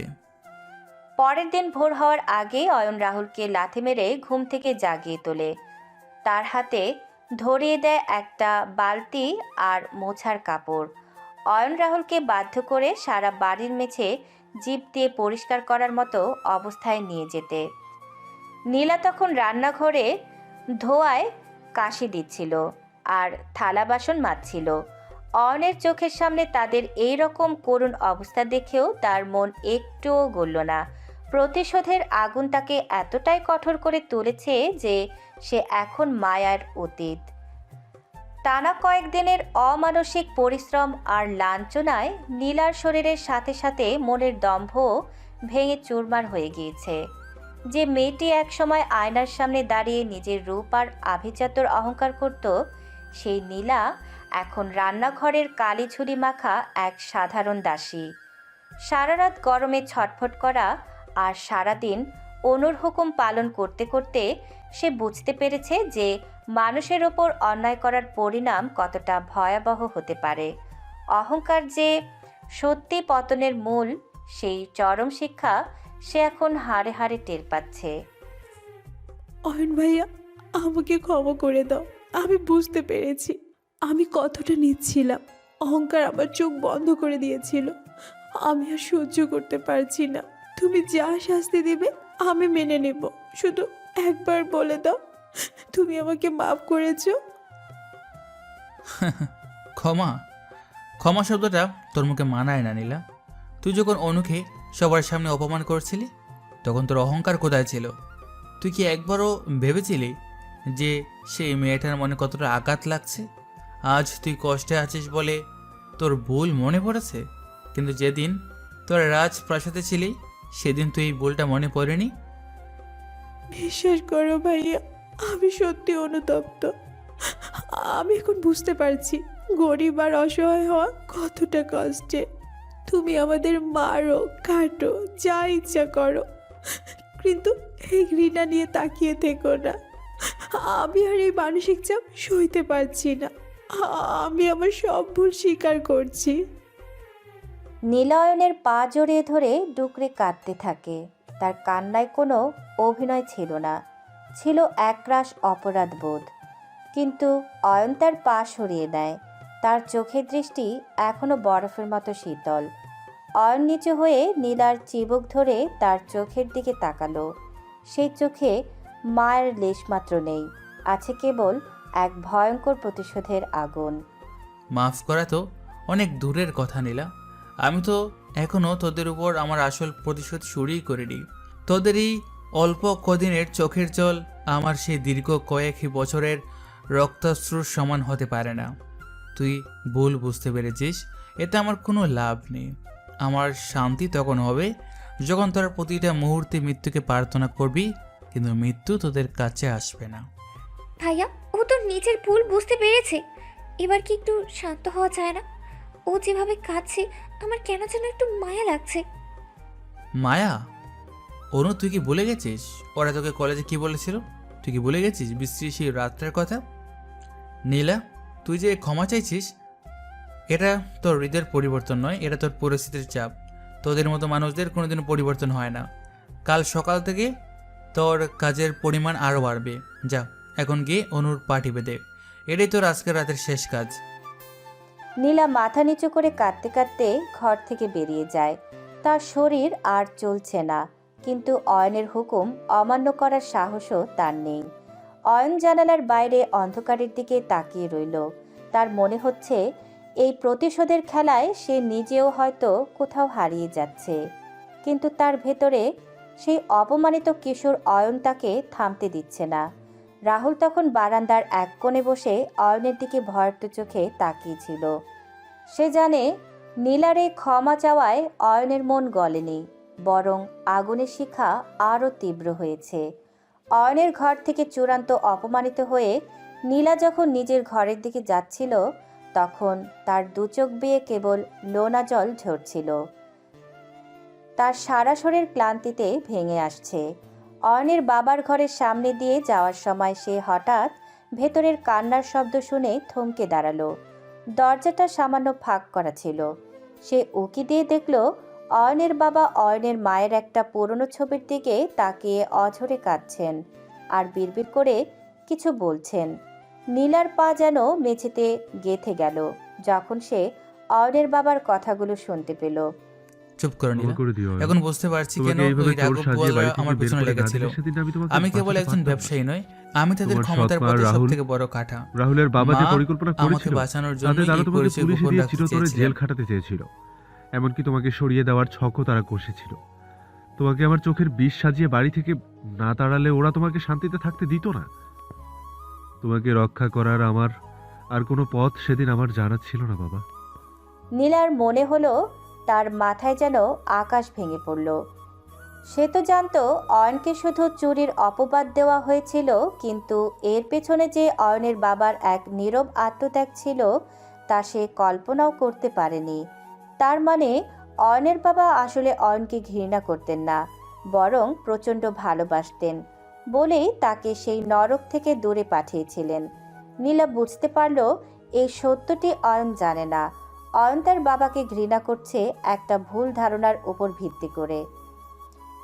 তোমাকে ওই দিন এতটা নিষ্ঠুরভাবে না মারলে ওরা বিশ্বাস করতো না যে আমি তোমাকে ত্যাগ করেছি। আমি জানতাম আমার অয়ন কোনোদিন হেরে যাবে না, কিন্তু আজ যখন তুমি আমার সামনে দাঁড়িয়ে প্রতিশোধ নিচ্ছ, তখন তোমাকে সত্যিটা বলার সাহসও আমার নেই। এই ঘৃণা নিয়েই তুমি বড় হও অয়ন। তবু অন্তত তুমি তো বেঁচে আছো, তুমি তো সফল হয়েছো। নীলা আর সেখানে দাঁড়াতে পারল না। সে দেয়াল ধরে কোনো মতে নিজের ঘরের দিকে হাঁটা দিল। তার বুকের ভেতরটা ধড়ফড় করছে। এতকাল তারা অয়নকে কষ্ট দিয়েছে, সেটা তো ছিলই, কিন্তু অয়নের বাবা যে নিজের ছেলেকে বাঁচানোর জন্য নিজের কলিজায় পাথর চেপে তাকে তাড়িয়েছিলেন, এই রহস্যটা এখন নীলার কাছে পরিষ্কার। সে বুঝতে পারল অয়ন আর তার বাবার মধ্যকার এই দূরত্ব ঘুচিয়ে দেওয়ার চাবিকাঠি এখন তার হাতে। তার মানে ফুপা সেদিন অভিনয় করেছিলেন, তিনি অয়নকে বাঁচানোর জন্যই ওসব করেছিলেন। অয়ন ভাইয়া যদি এই সত্যিটা জানতে পারে, তবে তো তার সব প্রতিশোধের আগুন মুহূর্তেই নিভে যাবে। কিন্তু আমি কি তাকে এই সত্যিটা বলবো?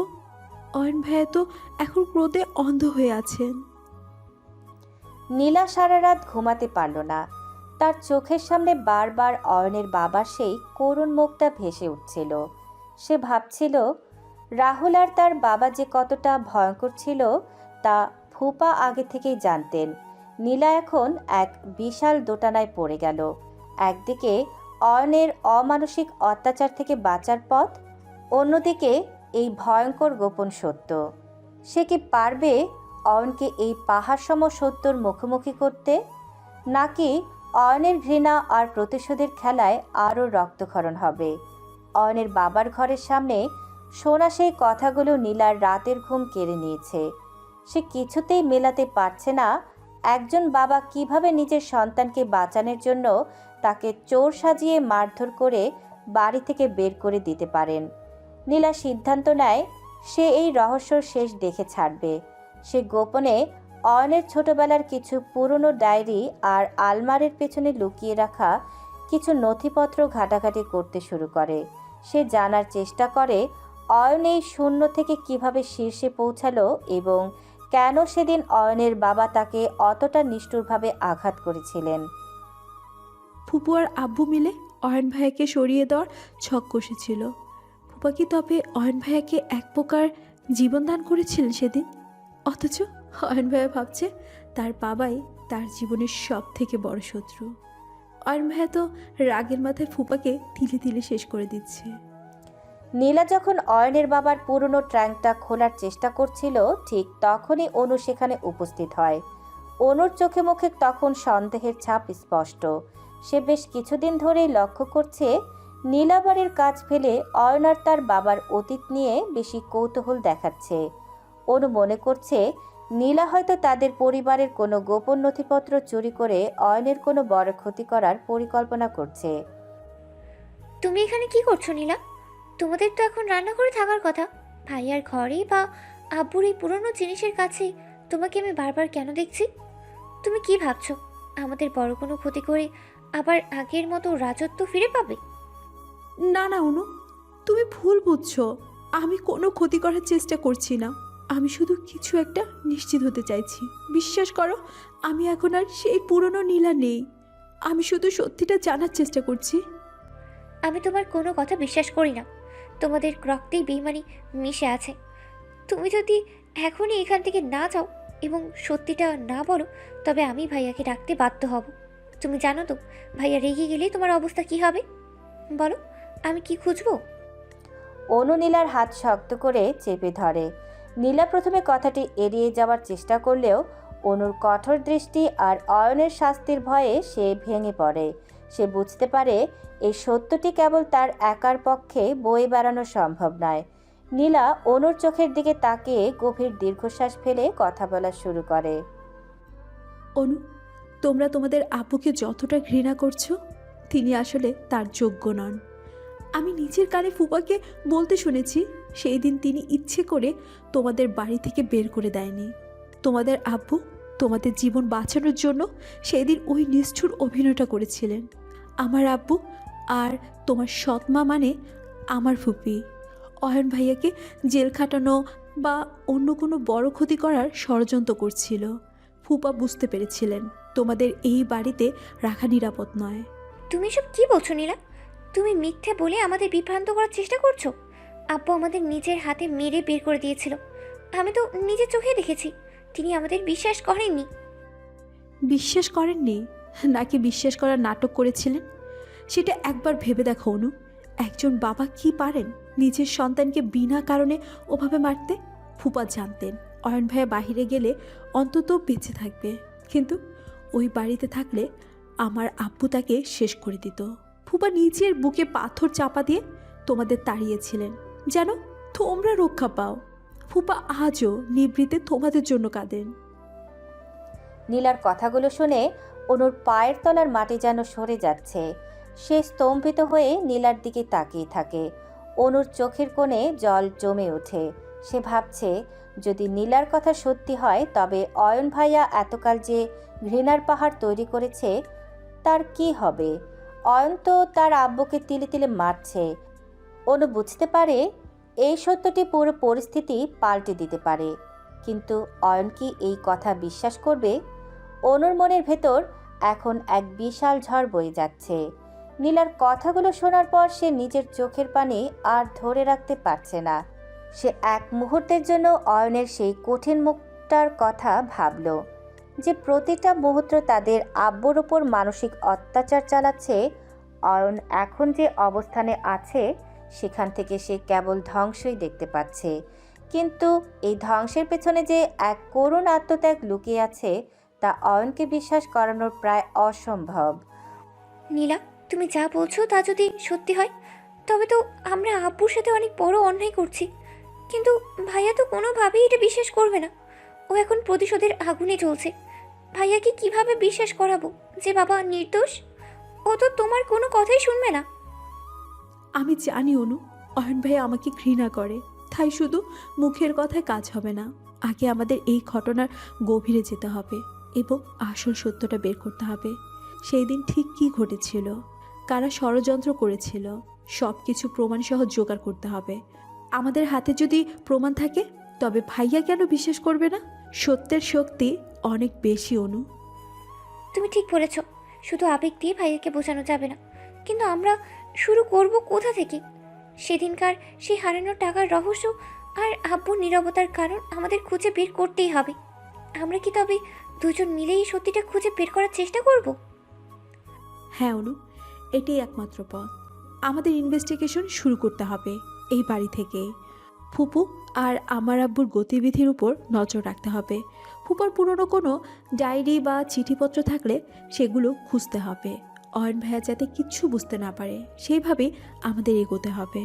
যদি আমরা প্রমাণ করতে পারি যে অয়ন ভাইয়া চোর ছিল না এবং ফুপা তাকে বাঁচানোর জন্যই তাড়িয়েছিলেন, তবে এই পরিবারের শান্তি ফিরে আসবে। অনু আর নীলা এক অদ্ভুত সন্ধিতে আবদ্ধ হলো। যারা একসময় শত্রু ছিল আজ তারা পরিবারের সত্য উন্মোচনের জন্য এক হয়ে দাঁড়িয়েছে। অনু বুঝতে পারছে নীলা এখন আর কোনো চাল চালছে না, বরং সে সত্যি অনুতপ্ত। তারা দুজনে মিলে পরিকল্পনা করলো কিভাবে বাড়ির প্রতিটি গোপন কোণ এবং পুরনো নথিপত্র তল্লাশি করবে। নীলা রান্নাঘরের কাজের ফাঁকে আর অনু পড়াশোনার ওসিলায় বাড়ির প্রতিটি মানুষের কথোপকথন শোনার চেষ্টা করতে লাগলো। অনু, আমি ফুপির আলমারির চাবিটা কোনোভাবে জোগাড় করার চেষ্টা করব। আমার মনে হয় সেই হারানো টাকার হদিস ফুপির কোনো গোপন ডায়েরিতেই পাওয়া যাবে। তুমি শুধু খেয়াল রেখো অয়ন ভাইয়া যেন আমাদের উপর সন্দেহ না করে। ঠিক আছে নীলা, তুমি সাবধানে থেকো। ভাইয়া যদি জানতে পারে আমরা তাকে না জানিয়ে কিছু করছি তবে পরিস্থিতি খুব খারাপ হবে। আমরা একসাথে এই রহস্যের শেষ দেখেই ছাড়ব। আব্বুকে যে করেই হোক ভাইয়ার কাছে নির্দোষ প্রমাণ করতেই হবে। সেই রাত থেকেই শুরু হলো তাদের গোপন মিশন। বাড়ির নিস্তব্ধতার মাঝে দুই তরুণী এক ভয়ঙ্কর সত্যর পিছনে ছুটতে শুরু করলো। অয়ন তখন তার স্টাডি রুমে বসে ভবিষ্যতের ব্যবসায়িক ছক কষছিল। তখন তার নিজের পায়ের নিচেই যে কত বড় এক সত্যর সুড়ঙ্গ তৈরি হচ্ছে তা সে টেরও পেল না। রহস্যর জাল এবার ধীরে ধীরে খুলতে শুরু করেছে, যা হয়তো অয়ন সুলতানের পুরো পৃথিবীটাকেই ওলটপালট করে দেবে। রাত তখন গভীর। অয়ন তার নিজস্ব কাজে ব্যস্ত, আর অয়নের বাবা তার ঘরে একাকী গুমরে কাঁদছেন। এই সুযোগে অনু আর নীলা পা টিপে টিপে অয়নের সৎ মায়ের ঘরে প্রবেশ করে। নীলা খুব সাবধানে আলমারির ভেতর থেকে একটা পুরনো কাঠের বাক্স বের করে আনে, যেটার অস্তিত্ব সম্পর্কে কেউ জানত না। বাক্সের তালা ভেঙে ভেতরে থাকা কিছু হলদে হয়ে যাওয়া চিঠিপত্র আর একটি ডায়েরি খুলতেই তাদের সামনে এমন কিছু তথ্য উন্মোচিত হয় যা তারা কল্পনাও করতে পারেনি। অনু, এদিকে দেখ, এটা তো আমার আব্বুর হাতে লেখা চিঠি। এটা ফুপাকে লেখা হয়েছে অয়ন ভাইকে বাড়ি থেকে তাড়ানোর ঠিক 1 সপ্তাহ আগে। এখানে যা লেখা আছে তা তো শিউরে ওঠার মতো। কি লেখা আছে নীলা? জলদি পড়ো, আমার বুকটা ভয় কাঁপছে। এখানে লেখা আছে যে অয়ন ভাইকে শুধু চোর সাজানোই তাদের মূল লক্ষ্য ছিল না। তারা আসলে অয়ন ভাইকে চিরতরে দুনিয়া থেকে সরিয়ে দেওয়ার জন্য এই ভাড়াটে খুনির সাথে চুক্তি করেছিল। আর সেই চুরির টাকা নাটক করা হয়েছিল যাতে অয়ন ভাইকে পুলিশের হাতে তুলে দিয়ে মাঝ রাস্তায় এনকাউন্টার করানো যায়। আব্বু আর ফুপি মিলে এই পুরো ছক কষেছিল যাতে অয়ন ভাইয়া মারা গেলে এই বাড়ির সব সম্পত্তি আর ব্যবসার এক মালিকানা আমার আব্বুর হাতে চলে আসে। অনুচিঠির ওপরের লেখাগুলো দেখে আতঙ্কে পাথর হয়ে যায়। তার পায়ের নিচের মাটি যেন সরে যাচ্ছে।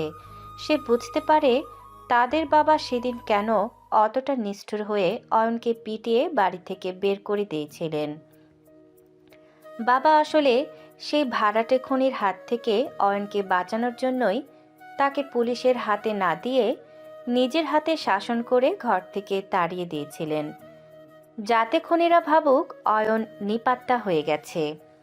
তার মানে আব্বু অয়ন ভাইয়াকে মারেনি, বরং বাঁচিয়েছিলেন।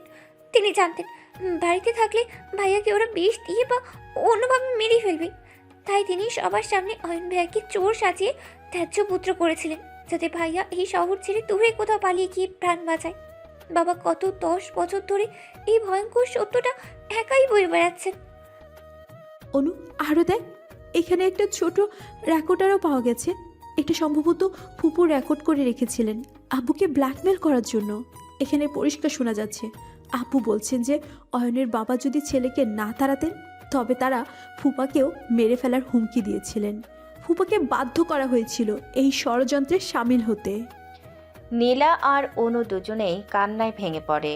তারা বুঝতে পারে তারা একতাল ধরে এক জীবন্ত নরকের মাঝে বাস করছিল। অয়নের সৎ মা আর রাহুলের বাবা মিলে কত বড় এক খুনের পরিকল্পনা সাজিয়েছিল, আর অয়ন ভাইয়া আজ সেই বাবাকেই তিলে তিলে শেষ করছে, যে বাবা নিজের সম্মান বিসর্জন দিয়ে ছেলেকে মৃত্যুর মুখ থেকে ফিরিয়ে এনেছিলেন। অনু, এই প্রমাণগুলো যদি অয়ন ভাইয়া দেখে তবে সে নিজেকে ক্ষমা করতে পারবে না। সে যে ঘৃণা বুকে নিয়ে বড় হয়েছে, সেই ঘৃণাটাই আসলে তার অস্তিত্বের মূলে আঘাত করবে। আমাদের এক্ষুনি কিছু করতে হবে। আব্বু আর ফুপি যদি টের পায় আমরা এটা জেনে গেছি, তবে আমাদেরও বিপদ হতে পারে। আমাদের এখনই ভাইয়ার কাছে যেতে হবে নীলা, আর এক মুহূর্ত দেরি করা যাবে না। আব্বুর ওপর ভাইয়া যে মানসিক অত্যাচার করছে সেটা এখনই বন্ধ হওয়া দরকার। এই ফাইল আর রেকর্ডার নিয়ে চলো ভাইয়ার স্টাডি রুমে যাই। সত্যিটা এখন আগুনের মতো জ্বলছে। অনু আর নীলা সেই ভয়ঙ্কর নথিপত্রগুলো বুকে আঁকড়ে ধরে অয়নের ঘরের দিকে দৌড়ে যায়। বাড়ির করিডোর দিয়ে যাওয়ার সময় তাদের মনে হচ্ছিল প্রতিটা দেয়াল যেন এক একটা ষড়যন্ত্রের সাক্ষী। তারা জানে না অয়ন এই ধ্রুব সত্যটা শোনার পর কিভাবে প্রতিক্রিয়া দেখাবে, কিন্তু এই সত্যর আড়ালে লুকিয়ে থাকা বাবার বিশাল আত্মত্যাগ আজ প্রকাশিত হওয়ার অপেক্ষায়। রাত তখন প্রায় শেষ হয়ে আসছে। অয়ন তার স্টাডি রুমে জানালার বাইরে তাকিয়ে অন্ধকার আকাশের দিকে তাকিয়েছিল। তার মনে প্রতিশোধের তৃপ্তি থাকলেও এক অদ্ভুত শূন্যতা তাকে গ্রাস করছিল। ঠিক তখনই অনু আর নীলা হন্তদন্ত হয়ে তার রুমে প্রবেশ করে। তাদের চোখে মুখে আতঙ্ক আর উত্তেজনার ছাপ স্পষ্ট। অনুর হাতে সেই পুরনো কাঠের বাক্স আর কিছু হলদেটে কাগজ। অনু, এই অসময়ে তোমরা এখানে কেন? নীলা, তোমাকে কি আমি আমার রুমে আসার অনুমতি দিয়েছি? যাও এখান থেকে। ভাইয়া, আজ আমাদের কথা তোমাকে শুনতেই হবে। এতদিন আমরা এক ভয়ঙ্কর অন্ধকারের মধ্যে ছিলাম। এই দেখো, এই চিঠিগুলো আর এই রেকর্ডারটা, এগুলো পড়লে আর শুনলে তুমি বুঝতে পারবে তুমি যাকে সব থেকে বড় শত্রু ভেবে এসেছো, তিনিই আসলে তোমার সব থেকে বড় রক্ষক। অয়ন বিরক্ত হয়ে চিঠিগুলো হাতে নেয়, কিন্তু পড়তে পড়তে তার কপাল কুঁচকে যায়, হাতের শিরাগুলো ফুলে ওঠে। রেকর্ডারটি চালু করার পর যখন সে রাহুলের বাবা আর তার সৎ মায়ের সেই ভয়ঙ্কর খুনের ষড়যন্ত্রের কথা নিজের কানে শুনতে পেল, তখন তার হাতের ফাইলটা মেঝেতে পড়ে গেল। সে বুঝতে পারল তার বাবা তাকে ঘৃণা থেকে নয়, বরং নিশ্চিত মৃত্যুর হাত থেকে বাঁচানোর জন্য সেদিন ওই নিষ্ঠুর অভিনয় করেছিলেন। তার মানে আব্বু জানতেন? তিনি জানতেন যে আমাকে মেরে ফেলার জন্য বাড়িতে খুনি লাগানো হয়েছে? আমাকে চোর সাজিয়ে মারধর করে বাড়ি থেকে না তাড়ালে ওরা আমাকে মেরে ফেলতো? আমি আমি আমার আব্বুর সাথে কি করেছি? আমি তাকে তিলে তিলে ধ্বংস করেছি, অথচ তিনি আমার জীবন বাঁচিয়েছিলেন। হ্যাঁ ভাইয়া, ফুপা নিজের মুখে পাথর চেপে সব সহ্য করেছেন যেন তুমি অন্তত বেঁচে থাকো। তিনি জানতেন তুমি সফল হবে, আর আমরা সেই সত্যটা না জেনে তোমার সাথে মিলে ওনাকে আরও কষ্ট দিয়েছি। অয়নের চোখের কোণ বেয়ে তখন তপ্ত অশ্রু গড়িয়ে পড়ছে। তার মনে পড়ে যাচ্ছিল বাবার ওপর করা গত কয়েকদিনের প্রতিটা অপমানজনক ব্যবহার। সে নিজেকে ক্ষমা করতে পারছিল না। তার ভেতরে এক তীব্র অনুশোচনা আর অপরাধবোধ শুরু হলো। সে আর এক মুহূর্তও দেরি না করে উন্মাদের মতো তার বাবার ঘরের দিকে দৌড়ে গেল। আব্বু, আব্বু, আমাকে মাফ করে দিন। আমি চিনতে পারিনি আব্বু।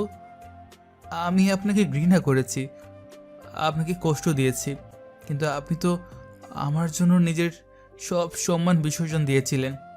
আমি এক অভিশপ্ত সন্তান আব্বু, আমাকে ক্ষমা করুন। অয়নের বাবা বিছানায় শুয়েছিলেন। ছেলের এই আকস্মিক আর্তনাদ আর কান্নায় তিনি হকচকিয়ে উঠলেন। অয়ন তার বাবার পা জড়িয়ে ধরে শিশুর মতো ডুকরে কাঁদতে লাগল। বাবা বুঝতে পারলেন অয়ন সত্যটা জেনে গেছে। তিনি কাঁপা কাঁপা হাতে অয়নের মাথায় হাত রাখলেন। বাবার চোখের সেই নীরব জলধারা যেন বছরের পর বছর জমে থাকা সব ব্যথা ধুয়ে মুছে দিল। উঠে দাঁড়াও বাবা, আমি তো তোমার উপর কোনোদিন রাগ করিনি। আমি শুধু চেয়েছিলাম তুমি বেঁচে থাকো। আজ তুমি সফল হয়েছো। একজন বাবার জন্য এর চেয়ে বড় পাওয়ার কি হতে পারে? তোমার এই চোখের জল আজ সব হিসাব চুকিয়ে দিয়েছে। না আব্বু, হিসাব এখনও চোখেনি। যারা আমাদের এই সাজানোর জীবনটা নরক বানিয়েছিল, যারা আপনার আর আমার মাঝে এই ঘৃণার দেয়াল তুলেছিল, তাদের আমি ছাড়ব না। রাহুল আর তার বাবাকে আমি এমন শিক্ষা দেব যা তারা কল্পনাও করতে পারবে না। আজ থেকে আমার আসল প্রতিশোধ শুরু হলো। এতদিন আমি শুধু মালিক হিসাবে আদেশ দিয়েছি, এখন আমি বিচারক হিসাবে তাদের শাস্তি দেব। অয়নের চোখে সেই অনুশোচনার জল এখন আগুনের ফুলকিতে পরিণত হয়েছে। সে মনে মনে প্রতিজ্ঞা করল যে রাহুলের বাবা আর তার সৎমা এই ষড়যন্ত্রের মূল হোতা, তাদের সে তিলে তিলে নরক দেখাবে। ঘরের এক কোণে দাঁড়িয়ে থাকা নীলা আর অনু বুঝতে পারল এবার ঝড়ের রূপ পাল্টে যাবে। অয়ন আর তার বাবা এখন এক হয়ে দাঁড়িয়েছে, আর অপরাধীদের জন্য কালবৈশাখী ঘনিয়ে আসছে। অয়নের চোখে সেই আগুনের ফুলকি আর প্রতিশোধের নেশা দেখে তার বাবা দীর্ঘক্ষণ চুপ করে রইলেন।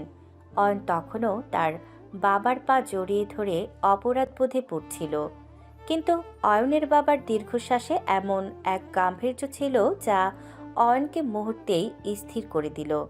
তিনি অয়নের মাথায় হাত রেখে তাকে টেনে তুললেন এবং জানালার বাইরে সেই নিকষ কালো অন্ধকারের দিকে তাকিয়ে খুব নিচু স্বরে কথা বলতে শুরু করলেন। শান্ত হও অয়ন, তুমি যে রাগ আর ঘৃণা নিয়ে নিজেকে পুড়িয়ে মারছো তা আমি বুঝতে পারছি, কিন্তু বাবা, তুমি এখনো পুরো ঘটনা জানতে পারোনি। তুমি যা জেনেছো তা তো কেবল অর্ধেকটা সত্যি। তোমার সৎমা আর তোমার মামা তোমাকে চোর সাজিয়ে বাড়ি থেকে বের করার পরিকল্পনা করেছিল শুধুমাত্র এই সম্পত্তির লোভে। ওইটা তো কেবল বাইরের দৃশ্য, কিন্তু এর ভেতরে এক ভয়ঙ্কর রহস্য লুকিয়ে আছে, যার শিকড় এই বাড়ির অনেক গভীরে। আপনি কি বলতে চাইছেন আব্বু? সম্পত্তির জন্য তারা আমাকে তিলে তিলে শেষ করতে চেয়েছিল? এর চেয়ে বড় রহস্য আর কি হতে পারে? আপনি কি এখনো কোনো সত্য আমার কাছ থেকে গোপন করেছেন? সম্পত্তির লোভ তো ছিলই অয়ন, কিন্তু সেই লোভের আড়ালে কাজ করছিল পর্দার ওপারের কিছু রাঘব বোয়াল। তুমি কি জানো তোমার মায়ের মৃত্যু নিয়ে আজ পর্যন্ত কেন কেউ কোনো প্রশ্ন তোলেনি? সবাই জানে সেটা অসুস্থতা ছিল, কিন্তু তার পেছনে এক অদৃশ্য হাতের কারসাজি ছিল। তোমার মামা, তোমার সৎমা বড় কোনো এক শক্তির ইশারায় তোমাকে এই বাড়ি থেকে সরাতে চেয়েছিল, কারণ তোমার কাছে এমন কিছু ছিল যা তোমার মা তোমাকে দিয়ে গিয়েছিলেন এবং যার গুরুত্ব তুমি তখন বুঝতে পারোনি। সেই জিনিসটার সন্ধান পেলেই এই শহরের অনেক বড় বড় মানুষের মুখোশ খুলে যেত। অয়ন তার বাবার কথা শুনে পুরো স্তব্ধ হয়ে দাঁড়িয়ে রইল।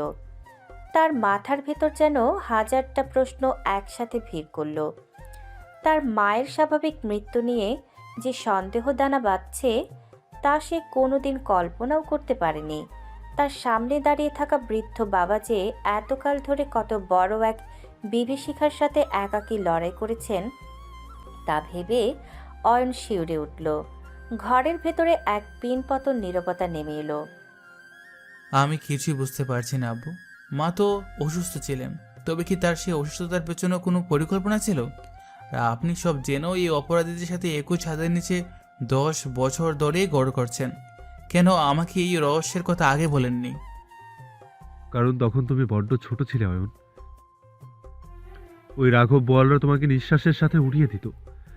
আমি নিজেকে অপরাধী সাজিয়ে তোমাকে ওই নরক থেকে দূরে পাঠিয়েছিলাম, যাতে তুমি বড় হও, শক্তিশালী হও এবং একদিন ফিরে এসে এই অন্ধকার রহস্যের জট খুলতে পারো। তোমার সৎমা আর তোমার মামা তো কেবল ওই বড় চক্রের হাতের পুতুল মাত্র।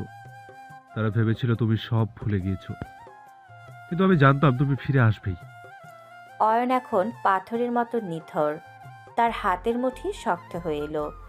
একতাল সে ভেবেছিল তার লড়াইটা কেবল সৎমা আর মামার সাথে, কিন্তু এখন সে বুঝতে পারল এই লড়াইটা এক অদৃশ্য এবং অত্যন্ত ক্ষমতাশালী শক্তির বিরুদ্ধে। অয়ন অনু আর নীলার দিকে তাকালো। তারাও এই অজানা বিপদের কথা শুনে আতঙ্কিত হয়ে আছে। অয়নের চোখের সেই ক্রোধ এখন এক ঠান্ডা ধীর স্থির জিঘাংসায় পরিণত হলো। তার মানে আমার আসল শত্রুরা এখনো অন্ধকারের আড়ালে বসে আছে? তারা ভাবছে অয়ন সুলতান কেবল নিজের বাড়ি আর কোম্পানির উদ্ধার করে শান্ত হয়ে যাবে। আব্বু, আপনি চিন্তা করবেন না। আপনি এতদিন যে রহস্যের বোঝায় একা বয়েছেন, এখন থেকে সেটা আমার দায়িত্ব। ওই রাঘব বোয়ালদের আমি খুঁজে বের করবই। আর আমার সৎমা আর মামাকে আমি এখনই ছাড়ছি না। ওদের ব্যবহার করেই আমি সেই মূল মাথার কাছে পৌঁছাবো। রাতের শেষ প্রহরে অয়ন সুলতানের চোখের ভাষা পুরোপুরি পাল্টে গেল। সে বুঝতে পারল খেলাটা এখন আর কেবল পারিবারিক চোর পুলিশ খেলা নয়, এটা এক বিশাল ষড়যন্ত্রের গোলকধাঁধা। অয়ন তার বাবার হাতটা শক্ত করে ধরে চেপে ধরল। এক অদ্ভুত সংকল্প তার সারা শরীরে বিদ্যুৎ তরঙ্গের মতো বয়ে গেল। বাবার কাছে সেই ভয়ঙ্কর রহস্য শোনার পর অয়ন এক মুহূর্ত শান্ত হয়ে বসে থাকতে পারেনি। গভীর রাতে অয়ন, অনু আর নীলা মিলে বাড়ির সেই পুরনো স্টোর রুমে যায়, যেখানে অয়নের মায়ের কিছু ব্যবহারের জিনিসপত্র স্তূপ করে রাখা ছিল। ধুলোবালি আর মাকড়সার জালে ঘেরা ঘরটিতে টর্চের আলো ফেলে তারা সেই গোপন জিনিসটি খুঁজতে শুরু করে, যার কথা অয়নের বাবা ইশারায় বলে গেছেন। অয়নের মায়ের একটা পুরনো সিন্দুকের তালা খোলার চেষ্টা করার সময় নীলা অয়নের খুব কাছে চলে আসে। অয়ন ভাইয়া, এই সিঁদুরটার তলায় মনে হয় কোনো গোপন ড্রয়ার আছে। আপনি একটু ওই পাশটা ধরুন, আমি তালাটা খোলার চেষ্টা করছি। অয়ন নীলার কথা মতো সিন্দুকের এক পাশ শক্ত করে ধরে। হঠাৎ করে সিন্দুকের ঢাকনাটা সজোরে বন্ধ হতে গেলে অয়ন দ্রুত নীলার হাতটা সরিয়ে নেয় এবং তাকে নিজের দিকে টেনে আনে। কয়েক সেকেন্ডের জন্য তারা দুজনের খুব কাছে চলে আসে। নীলার হৃদস্পন্দন তখন অয়ন স্পষ্ট শুনতে পাচ্ছিল। অয়নের সেই কঠোর চোখে প্রথমবারের মতো এক অদ্ভুত কোমলতা ফুটে উঠল। নীলাও অয়নের চোখের দিকে তাকিয়ে নিজের সবটুকু অপরাধবোধ আর নতুন এক অনুভূতির মিশেলে আচ্ছন্ন হয়ে পড়ল। সাবধানে নিলাম, তোমার যদি কিছু হতো তবে এই রহস্যের জট আমি একা খুলতে পারতাম না। তুমি কি ঠিক আছো? আমি ঠিক আছি ভাইয়া, আপনি আমাকে বাঁচালেন। আসলে আপনার এই সাহায্যটুকু পাওয়ার যোগ্য হয়তো আমি নই, তবুও কেন যেন আপনার প্রতি আমার শ্রদ্ধা আর আর অন্যরকম একটা টান বাড়ছে। অয়ন কোনো কথা না বলে নিজের দৃষ্টি সরিয়ে নিল, কিন্তু তার কানে নীলার কণ্ঠস্বরে প্রতিধ্বনিত হতে লাগলো। অয়ন নিজের ভেতরে এক নতুন পরিবর্তনের আভাস পাচ্ছিল। যে মেয়েটিকে সে কয়েক ঘন্টা আগেও ঘৃণা করত, এখন তার প্রতি এক অন্যরকম মমতা কাজ করছে। অনু একটু দূরে দাঁড়িয়ে পুরনো বইগুলো নাড়াচাড়া করছিল, কিন্তু তার তীক্ষ্ণ নজর ছিল অয়ন আর নীলার দিকে। তাদের দুজনের এই নীরব রসায়ন দেখে অনুর মুখে এক চিলতে হাসি ফুটে উঠল। ভাইয়ার সেই পাথর হয়ে যাওয়া মনটা কি তবে গলতে শুরু করেছে? নীলা সত্যিই বদলে গেছে। ও যদি ভাইয়ার পাশে দাঁড়ায় তবে ভাইয়া হয়তো আবার হাসতে শিখবে। সামনের কঠিন যুদ্ধে ভাইয়ার পাশে একজন সঙ্গিনী খুব প্রয়োজন। আল্লাহ যা করেন ভালোর জন্যই করেন। অনু, এখানে দেখো, এই ডায়েরির শেষ পাতে একটা চাবির নকশা আঁকা আছে আর পাশে একটা ঠিকানা লেখা। এই ঠিকানাটা কোন একটা লকারের হতে পারে। নীলা, তুমি এই ঠিকানাটা জানো? এরা তো আমাদের পুরনো বাগান বাড়ির পেছনের দিকের একটা এলাকার কথা বলছে। হ্যাঁ অয়ন ভাইয়া, আমি চিনি। ছোটবেলায় আমি একবার ওখানে গিয়েছিলাম। জায়গাটা অনেক দিন ধরে পরিত্যক্ত। আমার মনে হয় আব্বু আর ফুপি ওখানে কিছু একটা লুকিয়ে রেখেছেন। সেটা আপনার মায়ের সাথে সম্পর্কিত ছিল। কাল সকালে কি আমরা ওখানে যাব? কাল সকাল নয়, আমরা এখনই বের হব। অন্ধকার থাকতে থাকতেই আমাদের ওখানে পৌঁছাতে হবে। অনু, তুমি বাড়িতে থাকো আর আব্বুর খেয়াল রেখো। আমি আর নীলা যাব। নীলা, তুমি কি তৈরি? নীলা মাথা নেড়ে সম্মতি জানালো। অয়ন আর নীলা যখন গাড়ির দিকে এগুচ্ছিল, অনু আড়াল থেকে তাদের দিকে তাকিয়ে মনে মনে শান্তি পাচ্ছিল। সে বুঝতে পারছে তার ভাই দীর্ঘ 10 বছরের একাকিত্ব কাটিয়ে আবার জীবনের স্বাভাবিক ছন্দে ফিরছে। প্রতিশোধের এই রুক্ষ পথে ভালোবাসার এই এক ফোঁটা ছোঁয়া যেন মরুভূমিতে বৃষ্টির মতো। অয়ন আর নীলার এই নতুন সম্পর্কের সূচনা এখন কোন দিকে মোড় নেয় সেটাই দেখার বিষয়। শহর থেকে বেশ দূরে নিঝুম এক নির্জন এলাকায় অয়ন আর নীলা এসে পৌঁছালো। পরিত্যক্ত বাগানবাড়িটি লতা পাতায় ঢাকা, যেন কোনো এক অভিশপ্ত ইতিহাসের সাক্ষী হয়ে দাঁড়িয়ে আছে। অয়ন টর্চ হাতে নীলাকে নিয়ে বাড়ির পেছনের সেই গোপন কুঠুরিতে ঢুকল।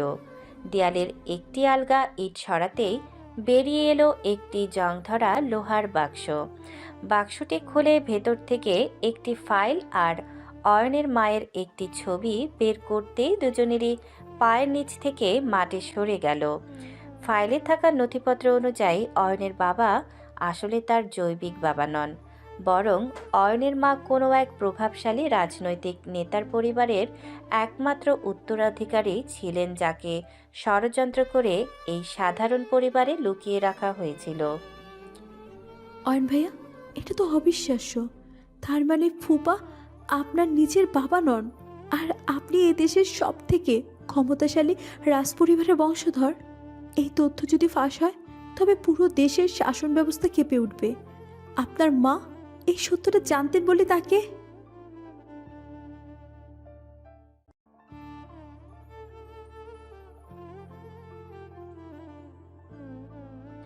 ঠিক সেই মুহূর্তে বাড়ির চারপাশে ভারী বুটের আওয়াজ শোনা গেল। 4-5টি কালো রঙের গাড়ি এসে বাগান বাড়িটি ঘিরে ফেলল।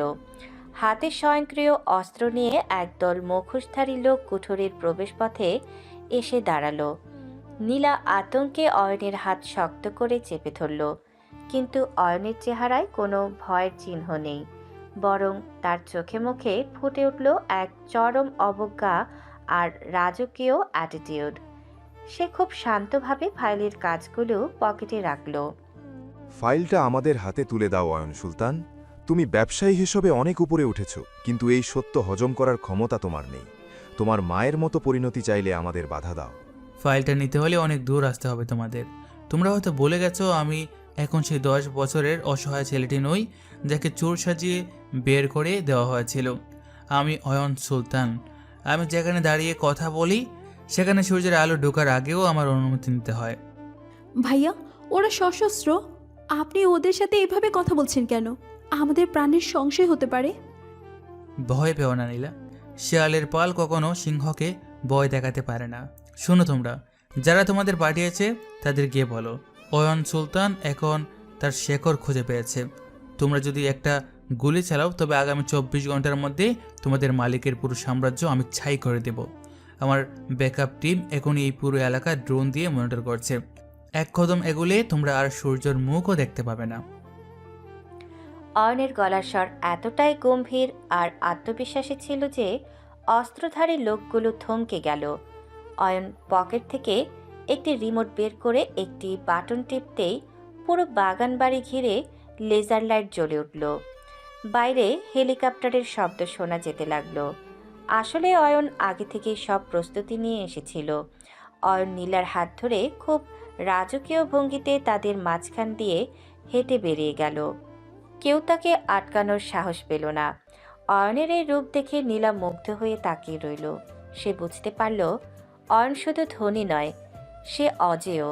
বাগানবাড়ির সেই ঘটনার পর অয়ন সুলতান আর এক মুহূর্ত নষ্ট করেনি। তার আসল পরিচয় এবং মায়ের খুনের নেপথ্য থাকা সেই কুচক্রী মহলের আসল রূপ এখন তার হাতের মুঠোয়। অয়ন সিদ্ধান্ত নেয় সে কোনো চোরাগুপ্তা হামলা নয়, বরং সবার সামনে রাজকীয় দাপটের সাথে এই অন্যায়ের বিচার করবে। শহরের সবচেয়ে বড় কনভেনশন সেন্টারে অয়ন এক বিশাল জরুরি সভার ডাক দিল। সেখানে উপস্থিত ছিল শহরের প্রভাবশালী ব্যক্তিবর্গ এবং সেই রহস্যময় মুখোশধারী নেতা ও তার দলবল। অয়ন যখন মঞ্চে এসে দাঁড়ালো, তার পরনে ছিল রাজকীয় কালো স্যুট এবং চোখে ছিল এক ভয়ঙ্কর আত্মবিশ্বাস। আজ আমি এখানে কোনো ব্যবসায়িক চুক্তি করতে আসিনি। আজ আমি এসেছি এক দীর্ঘ 10 বছরের জমানো সত্যের বিচার করতে। আপনারা যাকে এতদিন অয়ন সুলতান হিসেবে চিনেছেন তার আসল পরিচয় আজ আমি আপনাদের সামনে উন্মোচন করব আর দেখাবো সেই মুখোশধারীর আসল চেহারা, যারা 10 বছর আগে এক নিরপরাধ নারীকে হত্যা করেছিল এবং আমাকে চোর সাজিয়ে পথে নামিয়েছিল। অয়ন ইশারায় বিশাল স্ক্রিনে অকাঠ্য সব নথিপত্র এবং সেই বাগানবাড়ি থেকে উদ্ধার করা ডায়েরির পাতাগুলো প্রদর্শন করতে শুরু করলো। উপস্থিত সবাই যখন দেখল সেই মুখোশধারী নেতা আসলে এক বিরাট অপরাধী চক্রের মূল হোতা, তখন পুরো হলে এক চাঞ্চল্য তৈরি হলো। সেই মুখোশধারী নেতা তার দলবল নিয়ে পালানোর চেষ্টা করলে অয়নের কমান্ডো বাহিনী মুহূর্তেই পুরো হল ঘিরে ফেলল।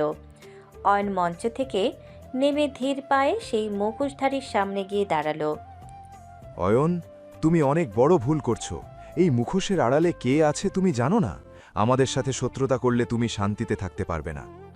আপনার মুখোশের আড়ালের চেহারা দেখার কোনো আগ্রহ নেই, কারণ আমি আপনার অস্তিত্বকে আজ মুছে দিতে এসেছি। আপনি আমার মাকে মেরেছেন, আমার শৈশব কেড়ে নিয়েছেন। আজ আপনার প্রতিটি সেকেন্ডের হিসাব আমি কড়াই ঘন্টায় বুঝে নেব। গার্ডস, এর মুখোশটা খোলার প্রয়োজন নেই। একে এভাবেই অন্ধকূপে নিক্ষেপ করো। আজ থেকে তোমার পরিচয় হবে কেবল একজন কয়েদি। পুলিশের বিশেষ দল অয়নের দেওয়া অকাট্য প্রমাণের ভিত্তিতে সেই মুখোশধারী নেতা অয়নের সৎমা এবং তার মামাকে গ্রেফতার করল। অয়নের সৎমা তখন আর্তনাদ করে অয়নের পা ধরতে চাইলে অয়ন ঘৃণায় এক পা পিছিয়ে গেল। অয়ন জানে এই কান্নার পেছনে কোনো অনুশোচনা নেই, আছে কেবল পরাজয়ের ভয়। নীলা আর অনু দর্শকদের সারিতে বসে অয়নের এই আকাশচুম্বী ব্যক্তিত্ব আর ন্যায় বিচার দেখে আবেগে আপ্লুত হয়ে পড়ল। মা, আমি বলেছিলাম আমি ফিরে আসব।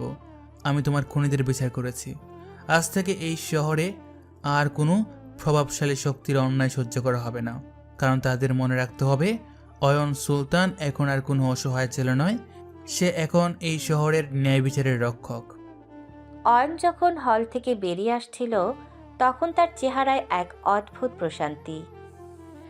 সে সরাসরি গিয়ে তার বাবার সামনে দাঁড়ালো, যিনি হলের এক কোণে বসে গর্বিত চোখে নিজের ছেলের দিকে তাকিয়েছিলেন। অয়ন তার বাবার হাতটা শক্ত করে জড়িয়ে ধরল। দীর্ঘ 10 বছরের অপমান আর যন্ত্রণার পর আজ সে সার্থক।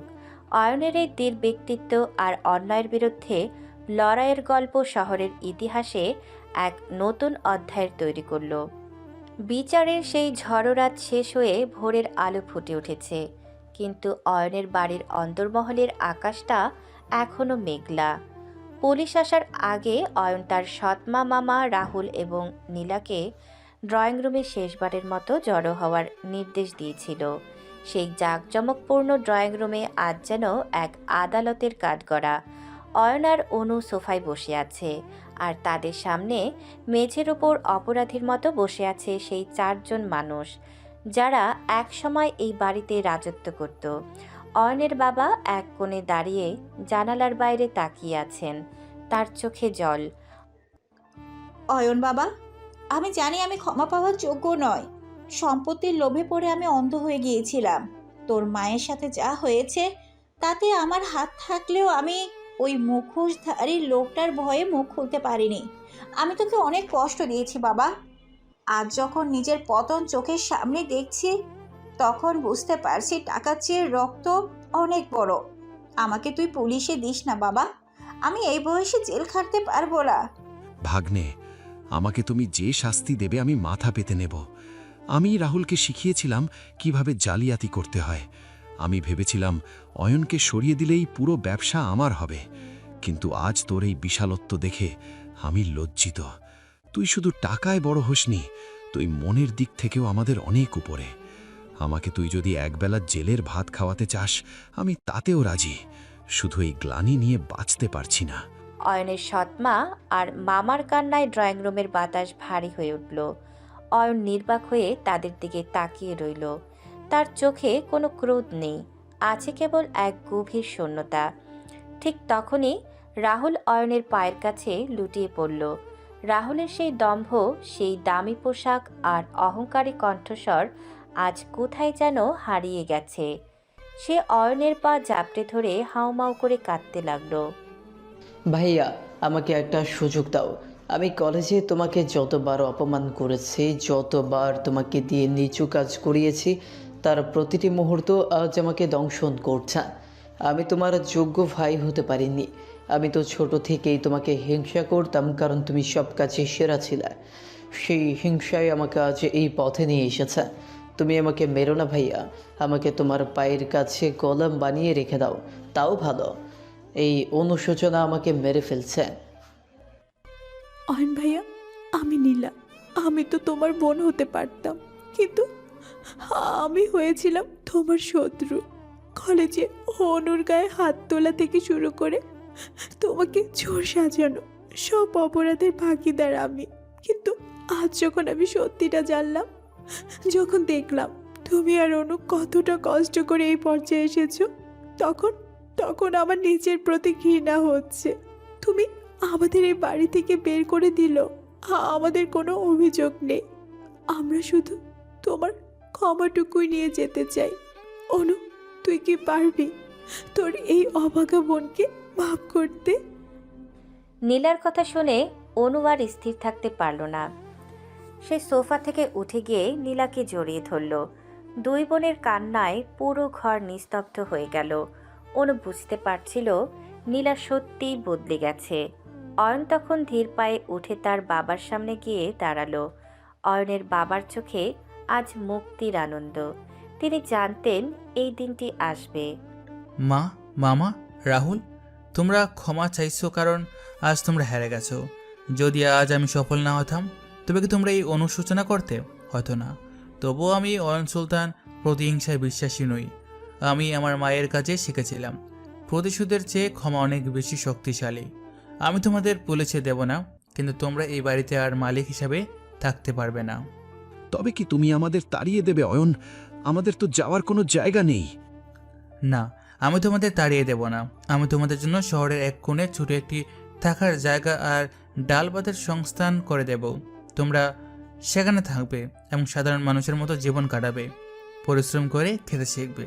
আর রাহুল, তুমি যদি নিজেকে বদলাতে পারো তবে আমার কোম্পানির সাধারণ একজন কর্মী হিসেবে যোগ দিতে পারো, কিন্তু মনে রেখো কোনো বিশেষ সুবিধা তুমি পাবে না, নিজের যোগ্যতায় উপরে উঠতে হবে। তুই এত বড় মনের বাবা?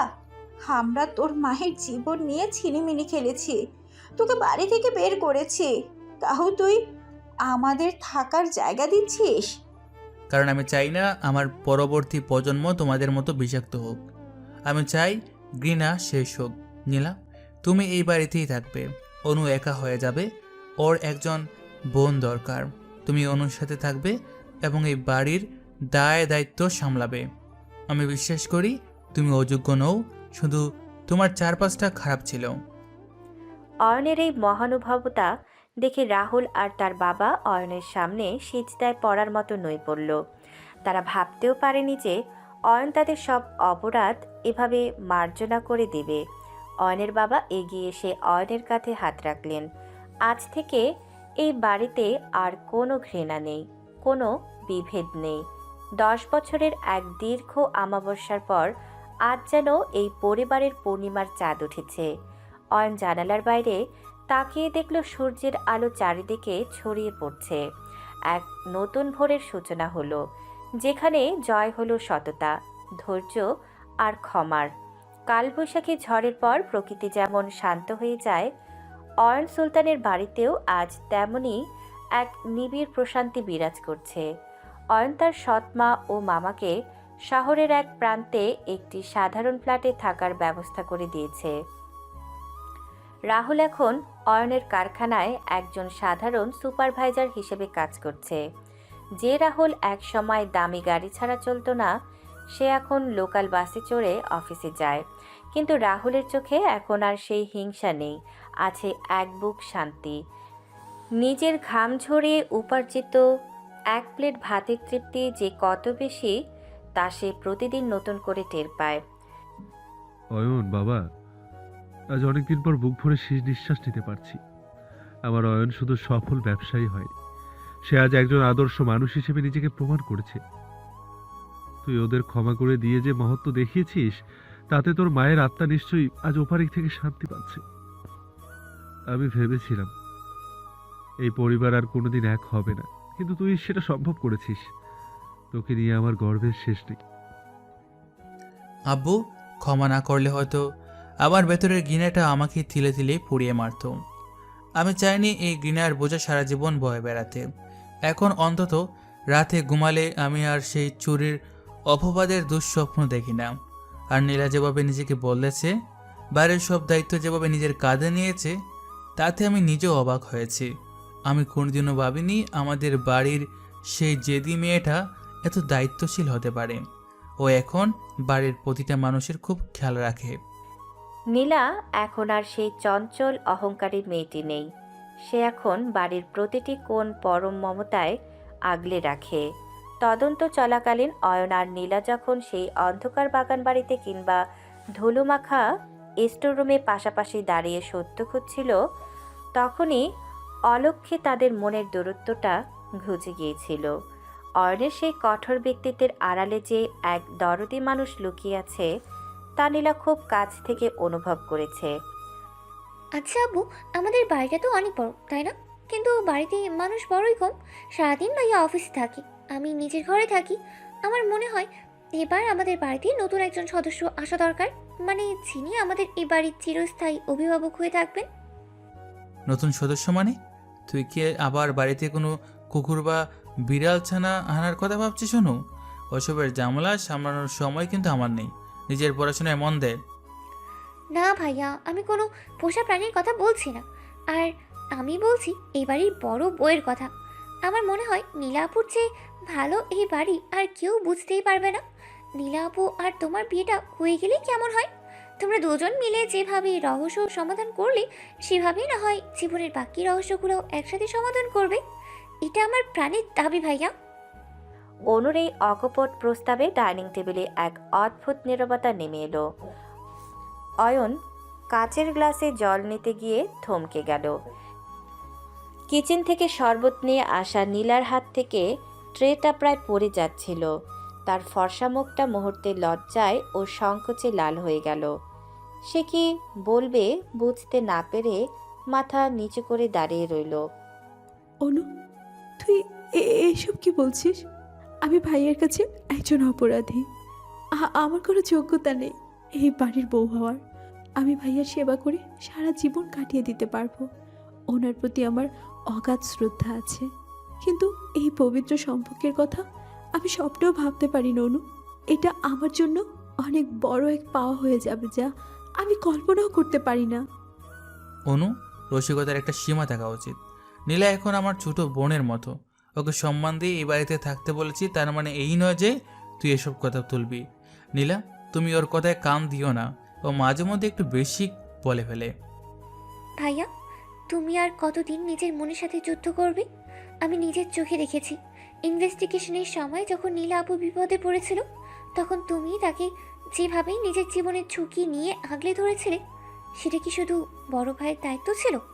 তোমার চোখের সেই চিন্তা আর ভালোবাসা আমি চিনি ভাইয়া। আর নীলা আপু, আপনিও জানেন ভাইয়াকে সাহায্য করতে গিয়ে আপনি নিজের কত বড় ক্ষতি করতে পারতেন। এটা কি ভালোবাসা ছাড়া আর কি বলা যায়? দুজনের মনেই দুজনের প্রতি গভীর অনুভূতি আছে, আমি জানি। অয়ন, অনু কিন্তু ভুল কিছু বলেনি। নীলা এই পরিবারের সব জানে। সে তার ভুল বুঝতে পেরেছে এবং তিলে তিলে নিজেকে প্রমাণ করেছে। আমি যদি আজ মারাও যাই, তবে আমি শান্তিতে কবরে যেতে পারবো, যদি জানি যে এই বাড়ির চাবি নীলার আসলে বাধা আছে। অয়ন, অতীতকে অতীতেই কবর দে বাবা। জীবনে নতুন এক অধ্যায় শুরু কর। আমার খুব ইচ্ছা তোরা দুজনে একসাথে জীবন শুরু করিস। অয়ন দীর্ঘক্ষণ চুপ করে রইল। সে তার বাবার করুণ চোখের দিকে তাকালো, তারপর দরজার আড়ালে দাঁড়িয়ে থাকা নীলার কম্পিত হাতের দিকে। অয়ন বুঝতে পারছিল তার জীবনের 10 বছরের একাকিত্ব আর রুক্ষতা পূর্ণ করার ক্ষমতা কেবল নীলারই আছে। সে ধীর পায়ে নীলার সামনে গিয়ে দাঁড়ালো। নীলা, আমি জানি আমি অনেক কঠোর আর জেদি। আমি জানি আমার সাথে জীবন কাটানো খুব একটা সহজ হবে না তোমার, কিন্তু তুমি কি পারবে একসময়ের এই চোর অভাবাদ পাওয়া ছেলেটির হাত ধরে বাকি পথটুকু চলতে? তুমি কি পারবে এই ঘরটাকে সত্যিকারের একটা সুখের পরিবারে রূপান্তর করতে? অয়ন ভাইয়া, আমি তো আপনাকে একসময় অপছন্দ করার অজুহাত খুঁজেছিলাম, কিন্তু আপনি আমাকে ভালোবাসতে বাধ্য করেছেন আপনার ব্যক্তিত্ব আর মহানুভূতি দিয়ে। আপনি যদি আমাকে এই মর্যাদা দেন, তবে আমি কথা দিচ্ছি আমার শেষ নিঃশ্বাস পর্যন্ত আমি এই পরিবারের সম্মান আর আপনার হাসি রক্ষা করব। আপনার সাথে থাকাটাই হবে আমার জীবনের শ্রেষ্ঠ পুরস্কার। বাড়ির সেই গুমট পরিবেশটা মুহূর্তে আনন্দের হিল্লোলে ভরে উঠল। অনু খুশিতে চিৎকার করে উঠে অয়ন আর নীলাকে একসাথে জড়িয়ে ধরল। অয়নের বাবা দুহাত তুলে পরম করুণাময়ের কাছে শুকরিয়া আদায় করলেন। কয়েক মাস পর অয়ন আর নীলার বিয়ে সম্পন্ন হলো, অত্যন্ত ঘরোয়া কিন্তু আন্তরিকভাবে। ভাইয়া, আজ আমি সত্যিই গর্বিত যে আমি তোমার ভাই। আমাকে ক্ষমা করে দিও ভাইয়া। তুমি আজ আমাদের সবাইকে উদ্ধার করেছো নিজের মহত্ব দিয়ে। আমি কথা দিচ্ছি আমি আর কোনোদিন অন্যায় পথে পা বাড়াবো না। অতীত ভুলে যা রাহুল, এখন থেকে আমাদের লক্ষ্য হওয়া উচিত এই পরিবারকে আগলে রাখা। তুই ভালো করে কাজ কর, একদিন তুইও অনেক বড় হবি। সৎ পথে থেকে যা অর্জন করবি সেটাই আসল সম্পদ। অয়ন সুলতান আজ শুধু দেশের সেরা ধনী ব্যবসায়ী নয়, সে এখন একটি সুখী ও অখণ্ড পরিবারের সফল কর্ণধার। সে প্রমাণ করেছে সততা আর অদম্য ইচ্ছা থাকলে শূন্য থেকে চূড়ায় ওঠা সম্ভব। আর ঘৃণা দিয়ে নয়, বরং ক্ষমা আর ভালোবাসা দিয়েই জয় করা যায় চিরশত্রুকেও। অয়ন আর নীলা যখন তাদের বাগান বাড়ির বারান্দায় বসে সূর্যাস্ত দেখছিল, অয়ন নীলার হাতটা নিজের হাতের মুঠোয় নিল। আজ তার মায়ের সেই হারানো স্মৃতি আর যন্ত্রণার জায়গা দখল করেছে এক নতুন সার্থকতা। চুরির অপবাদে বাড়ি থেকে বিতাড়িত সেই ছেলেটি আজ কেবল প্রসাদের মালিক নয়, সে এক বিশাল সাম্রাজ্য আর অগণিত মানুষের আস্থার নাম।